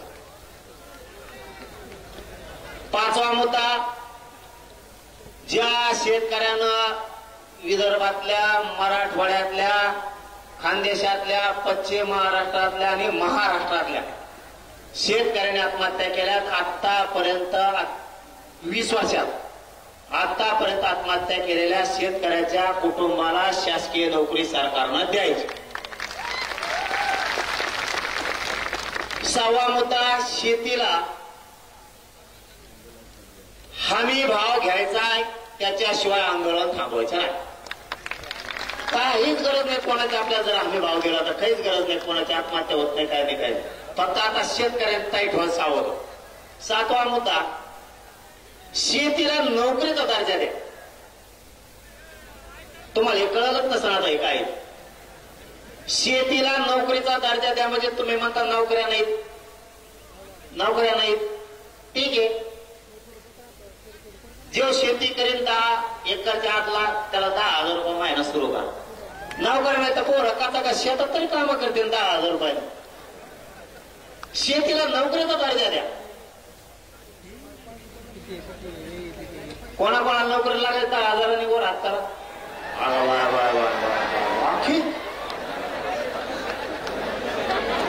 मग आहे का नाही चांगली मागणी आपली शेतीला तुम्ही म्हणता नोकऱ्या नाहीत शेती कशी देन पोरं नाक तरी लागल पोरायला शेतात काम करायचं त्या पगारामुळं पोरं शेतात काम करणं पोरं वावरही करायला लागलेत आणि 7वा मुद्दा शेत इकायचे नाही शेत कोणी इकायचे नाही आता हे जर दिवाळीपर्यंत केलं नाही आता सांगितलेले 7 मुद्दे सरकारनं जर केले नाही त्यात काही राहिला का आणखी आणि 3 ट्रिगर 8वा मुद्दा पीक विम्याला यांनी 3 ट्रिगर बसवले ते ट्रिगर उठवायचे पीक विमा सगळा द्यायचा हे जर दिवाळीपर्यंत केलं नाही तर आपण एक काम करू महाराष्ट्रातले सगळे शेतकरी एक तर धाराशिव जिल्हा किंवा बीड जिल्ह्याच्या बाउंड्रीवरती बैठकीला बोलू किंवा जालना जिल्हा संभाजीनगर जळगाव बुलढाण्याच्या मधी बाउंड्रीवर जर पुढे जागा असेल तर तिथं महाराष्ट्रातले सगळे बैठकीला बोलू किंवा मग अहिल्यानगर सोलापूर किंवा बीड जिल्ह्याच्या बाउंड्रीवरती एखादं गाव शोधून तिथं बैठकीला शेतकरी बोलू आणि किती तारखेला आंदोलन सुरू करायचं हे सांगू आधी बैठक घेऊ आणि नंतर आंदोलन सुरू करू. शेतकऱ्याला न्याय देऊस तर मागं हटायचं नाही. आणि 15 ते 1 महिन्याचा वेळ आपण सरकारला पुन्हा गॅजेटसाठी देतोय, त्याच्यानंतर नाही. आणि मुद्दा शेवटचा, जर सरकारनं गॅजेट हैदराबादचं सातारा संस्थांचं लागू केलं नाही, आणि विशेष सांगायचं राहिलं छत्रपती खासदार छत्रपती शाहूजीराजे महाराज साहेबांना की मी परवा सरकारला बोललोय, सातारा संस्थान, औंध संस्थान आणि पुणे संस्थानचं जे गॅजेटियर घेतलंय त्याबरोबर खासदार साहेब महाराज शाहूराजे महाराज साहेब तुमच्यासाठी सांगतो की कोल्हापूरचं सुद्धा गॅजेटियर घ्यायचं सरकारनं कबूल केलंय. जर सरकारनं मराठवाड्यातल्या सगळ्या मराठ्यांना दिवाळीपर्यंत आरक्षणात नाही घातलं आणि आजपासून दिवाळीपर्यंत म्हणजे 1 महिनाभर किमान जर शेतकऱ्यांचे प्रश्न मार्गी नाही लावले तर जिल्हा परिषदला सरकारचं एकही सीट शेतकऱ्यांनी निवडून येऊ द्यायचं नाही. याला जोडून दुसरा मुद्दा, शेतकऱ्यांच्या मागण्या दिवाळीपर्यंत मान्य केल्या नाही तर सरकारनं जिल्हा परिषद नगर परिषदच्या निवडणुका घ्यायच्या नाही, नसता बॅलेट आमच्या गावात आम्ही लावून देणार नाही. महाराष्ट्रातल्या सगळ्या शेतकऱ्यांची कर्जमुक्ती केल्याशिवाय, ओला दुष्काळ जाहीर केल्याशिवाय, त्याला मागल 100% त्याचं नुकसान भरपाई दिल्याशिवाय, पीक विमा दिल्याशिवाय आम्ही निवडणुकीची तारीख घोषित करून देणार नाही. तर तुम्ही जर केली तर मंत्र्यांना महाराष्ट्रात सभा घेऊ द्यायची नाही. ठरलं का? आणि गॅजेटचं सुद्धा सोयीला लागल, काळजी करू नका. गॅजेटचं सोयीला लागल, 100% गॅजेटचं सोयीला लागणार नसता महाराष्ट्रात नेत्याला फिरून देणार नाहीत आपण. त्याची काळजी करू नका. फक्त सगळ्यांनी अर्ज करा आणि दिल्लीला पण जायचंय, काळजी करू नका. दिल्लीला येणार का तुम्ही सगळे? मग सांगतो तारीख दमान तुम्हाला, थांबा थोडं. आधी या 2 गॅजेटच्या अंमलबजावणी होत्या, सातारा संस्थान आणि पश्चिम महाराष्ट्राच्या. आणि सगळ्यांना विजयादशमीच्या खूप खूप शुभेच्छा देतो. तुम्हाला दमानी गावाकडे जा, मला दवाखान्यात जायचंय, त्याच्यामुळं सगळ्यांनी दमाने जा रे बाबा. एक जीवाने राहा, एक विचार फुटून देऊ नका, एकमेकाला साथ द्या. जातीला कुठं अडचण आली, जातीच्या मदतीला उभारात जा, सुखादुखात जा. शेतकऱ्याच्या मदतीला धान्य कापडा घेऊन जा, तेल मीठ घेऊन जा, त्यांना पीठ मीठ घेऊन जा, त्यांच्याकडे तळायला लाईट नाही आहे ती घेऊन जा. तुम्हाला कपडे देता आले कपडे द्या, हातराय पांघरायचं द्या, एखादा गोणी बाजरी ज्वारी देता आली तर द्या. तुम्हाला जे जे सहकार्य करता येईल, बिस्किट पुडा देता आला तर शेतकऱ्याला द्या. जात बघू नका, ह्या जातीचा आहे त्याला मी देत नाही असं म्हणू नका. ज्याच्यावर पावसाचं संकट आलंय त्याला सगळ्यांना तुम्ही धान्य द्या, त्याच्यात जात बघू नका. आपल्याला विरोध केला असला तरी पण त्याला माणुसकी जपा, माणुसकी दाखवा. म्हणू नका येणे आरक्षणाला विरोध केला, याला मी देणार नाही. आपण शेतकऱ्यात जात बघू नका, सगळ्याच्या मदतीला धावून जा. आणि कुणी आपल्याला किती नाव ठेवलं तरी एक गोष्ट लक्षात ठेवा, सातारा संस्थांची आणि मराठवाड्यातल्या सगळ्या मराठी आरक्षणात जाऊस तर कोणाला बोलू नका. तुमचा अपमान केला तरी सहन करा, तुम्हाला शिव्या दिल्या तरी सहन करा, सांगितलेला शब्द ध्यानात ठेवा. शांत राहा. जे लय वचवच करताय मराठवाडा आणि पश्चिम महाराष्ट्र आरक्षणात गेल्यावर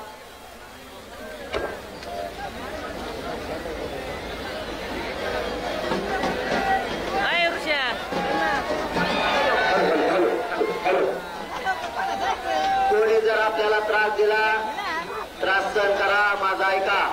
गरज आहे आपल्याला मराठवाडा आणि पश्चिम महाराष्ट्र आरक्षणात जाऊस तर एखाद्या शिष्या दिला, त्रास दिला तरी सहन करा. लय वळवळ करतोय का एखादा पश्चिम महाराष्ट्र आणि मराठवाड्यातले मराठी आरक्षणात गेल्यावर पहिला नंबर त्याचा लव त्याची जिरू. पण आता ती वेळ नाही. आणि एक महत्वाचं सांगतो, यांना पुत्र सुद्धा विचारित नाही म्हणून मी आपल्या विरोधात बोलते. त्यांच्या अंगावर जाऊ नका. घेण्यात देण्याचं संरक्षण लावायसाठी तसं करते ते. संरक्षण इकडून तिकडून हिंडाव, यांना त्यांच्या जाती सुद्धा किंमत नाही. पण आपले लोक त्यांच्या अंगावर गेल्यामुळं त्यांना ते संरक्षणासाठी करतात, फोकसला यासाठी करतात, मीडियात राहण्यासाठी करतात. त्यांची काही अवकात नाही, त्यांना काही महत्व नाही, त्यांच्यात लाच पण नाही. समजून घ्या रे बाबा हो. इकडे येते बोंबलते, मग आपण त्यांच्या मागा लागतो, त्याला लागत संरक्षण. आणि त्याला कुत्र विचारित नाही. कवा 3-4 जण लय मजा येत त्यांची. पण मराठी एकदा आरक्षणात जाऊ द्या आणि मग बोलून टाक म्हणा. त्याला रोड सुद्धा नाही पाळता येणार. असं करू आपण, पण दम धरा. थोडे दिवस दम धरा. कोणाला काय बोलू नका, उत्तर देऊ नका, मीडियात देऊ नका, प्रत्यक्ष देऊ नका, कोणाला त्रास पण देऊ नका. ते मुद्दाम करतायत मीडियात राहण्यासाठी आणि संरक्षण लागायसाठी. आणि तुम्ही फक्त शांततेत घ्या आणि कोणावरही विश्वास ठेवू नका. आपण गरिबांनीच आपल्या गरिबावर विश्वास ठेवायचा आणि गरिबांनीच लढाई जिंकायची. तुम्हाला लई मोठा करायचं. मला आणखी मी तुम्हाला लई मोठा करणार आहे. तुम्हाला आणखी गरीब मराठ्याला सत्तेत घालायचंय. मला सत्तेत. ज्या दिवशी तुमच्या हातात काय आभारी तेव्हा तुम्ही चांगल्या चांगल्या नेत्याचा 30-30, 40-40 वर्षाचा बदला घेतात. तुम्ही म्हणता तवाला येडे करत होता, आता सत्ता मायात हे तो खोटा चुट्टी झाला. त्यामुळे एक विचारी राहा, विचार फुटून देऊ नका. हाक मारली की येत जा. मला आता दवाखान्यात जायचंय. धन्यवाद. तुम्हाला खूप खूप शुभेच्छा. जय शिवराय. धन्यवाद. यानंतर राष्ट्रगीत. राष्ट्रगीतासाठी उभा राहा. एक पुस्तकाचं प्रकाशन दादांच्या हस्ते होत आहे आणि लगेचच दादांवर संघर्ष शोधा नावाचं पुस्तक प्रकाशन झालेलं आहे. टाळा वाजवा सगळ्यांनी. आणि जे चालतंय त्यांनी सगळ्यांनी राष्ट्रगीतासाठी उभं राहायचं. राष्ट्रगीतासाठी दादाला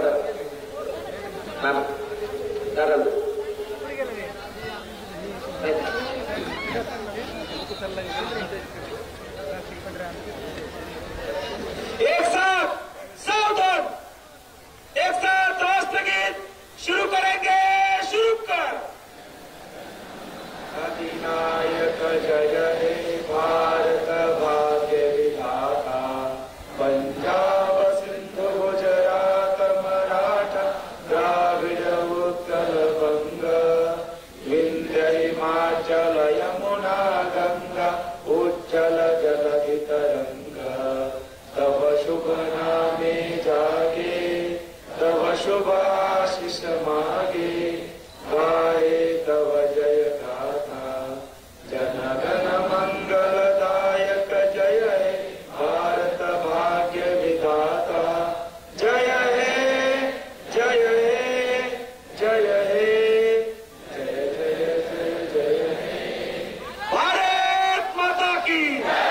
भारत माता की. भारत माता की.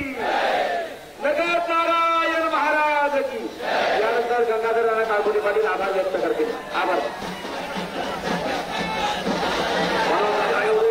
खराब असताना आले त्यांचा आभार मानणार नाही, परंतु दादांनी एवढं सगळं असताना हे केलं त्यामुळे त्यांच्या ऋणात आपण कायम राहू आणि कायम त्यांच्या आपण साथीला राहू.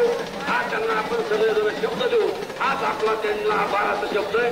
आलेल्या सगळ्या बांधवांचं, दोन्ही महाराज असतील, नारायणगडाचे सगळे पदाधिकारी असतील, या सगळ्यांचा आभार. आणि विशेषतः सर्व जनता आली, सर्व बांधव आले, खेड्यातून आले, ग्रामीण भागातून आले. त्या सगळ्यांनी आपापल्या गावात जायचंय, व्यवस्थित जायचंय. रस्त्यात काही अडचण आली तर सगळ्या आपल्या सेवकांशी संपर्क करायचा आहे. आलेल्या सगळ्या माता माऊल्या असतील, सगळे ज्येष्ठ बांधव आहेत, त्या सगळ्यांचे जाहीर आभार. धन्यवाद. सगळ्यांना सूचना आहे, गोड आवाज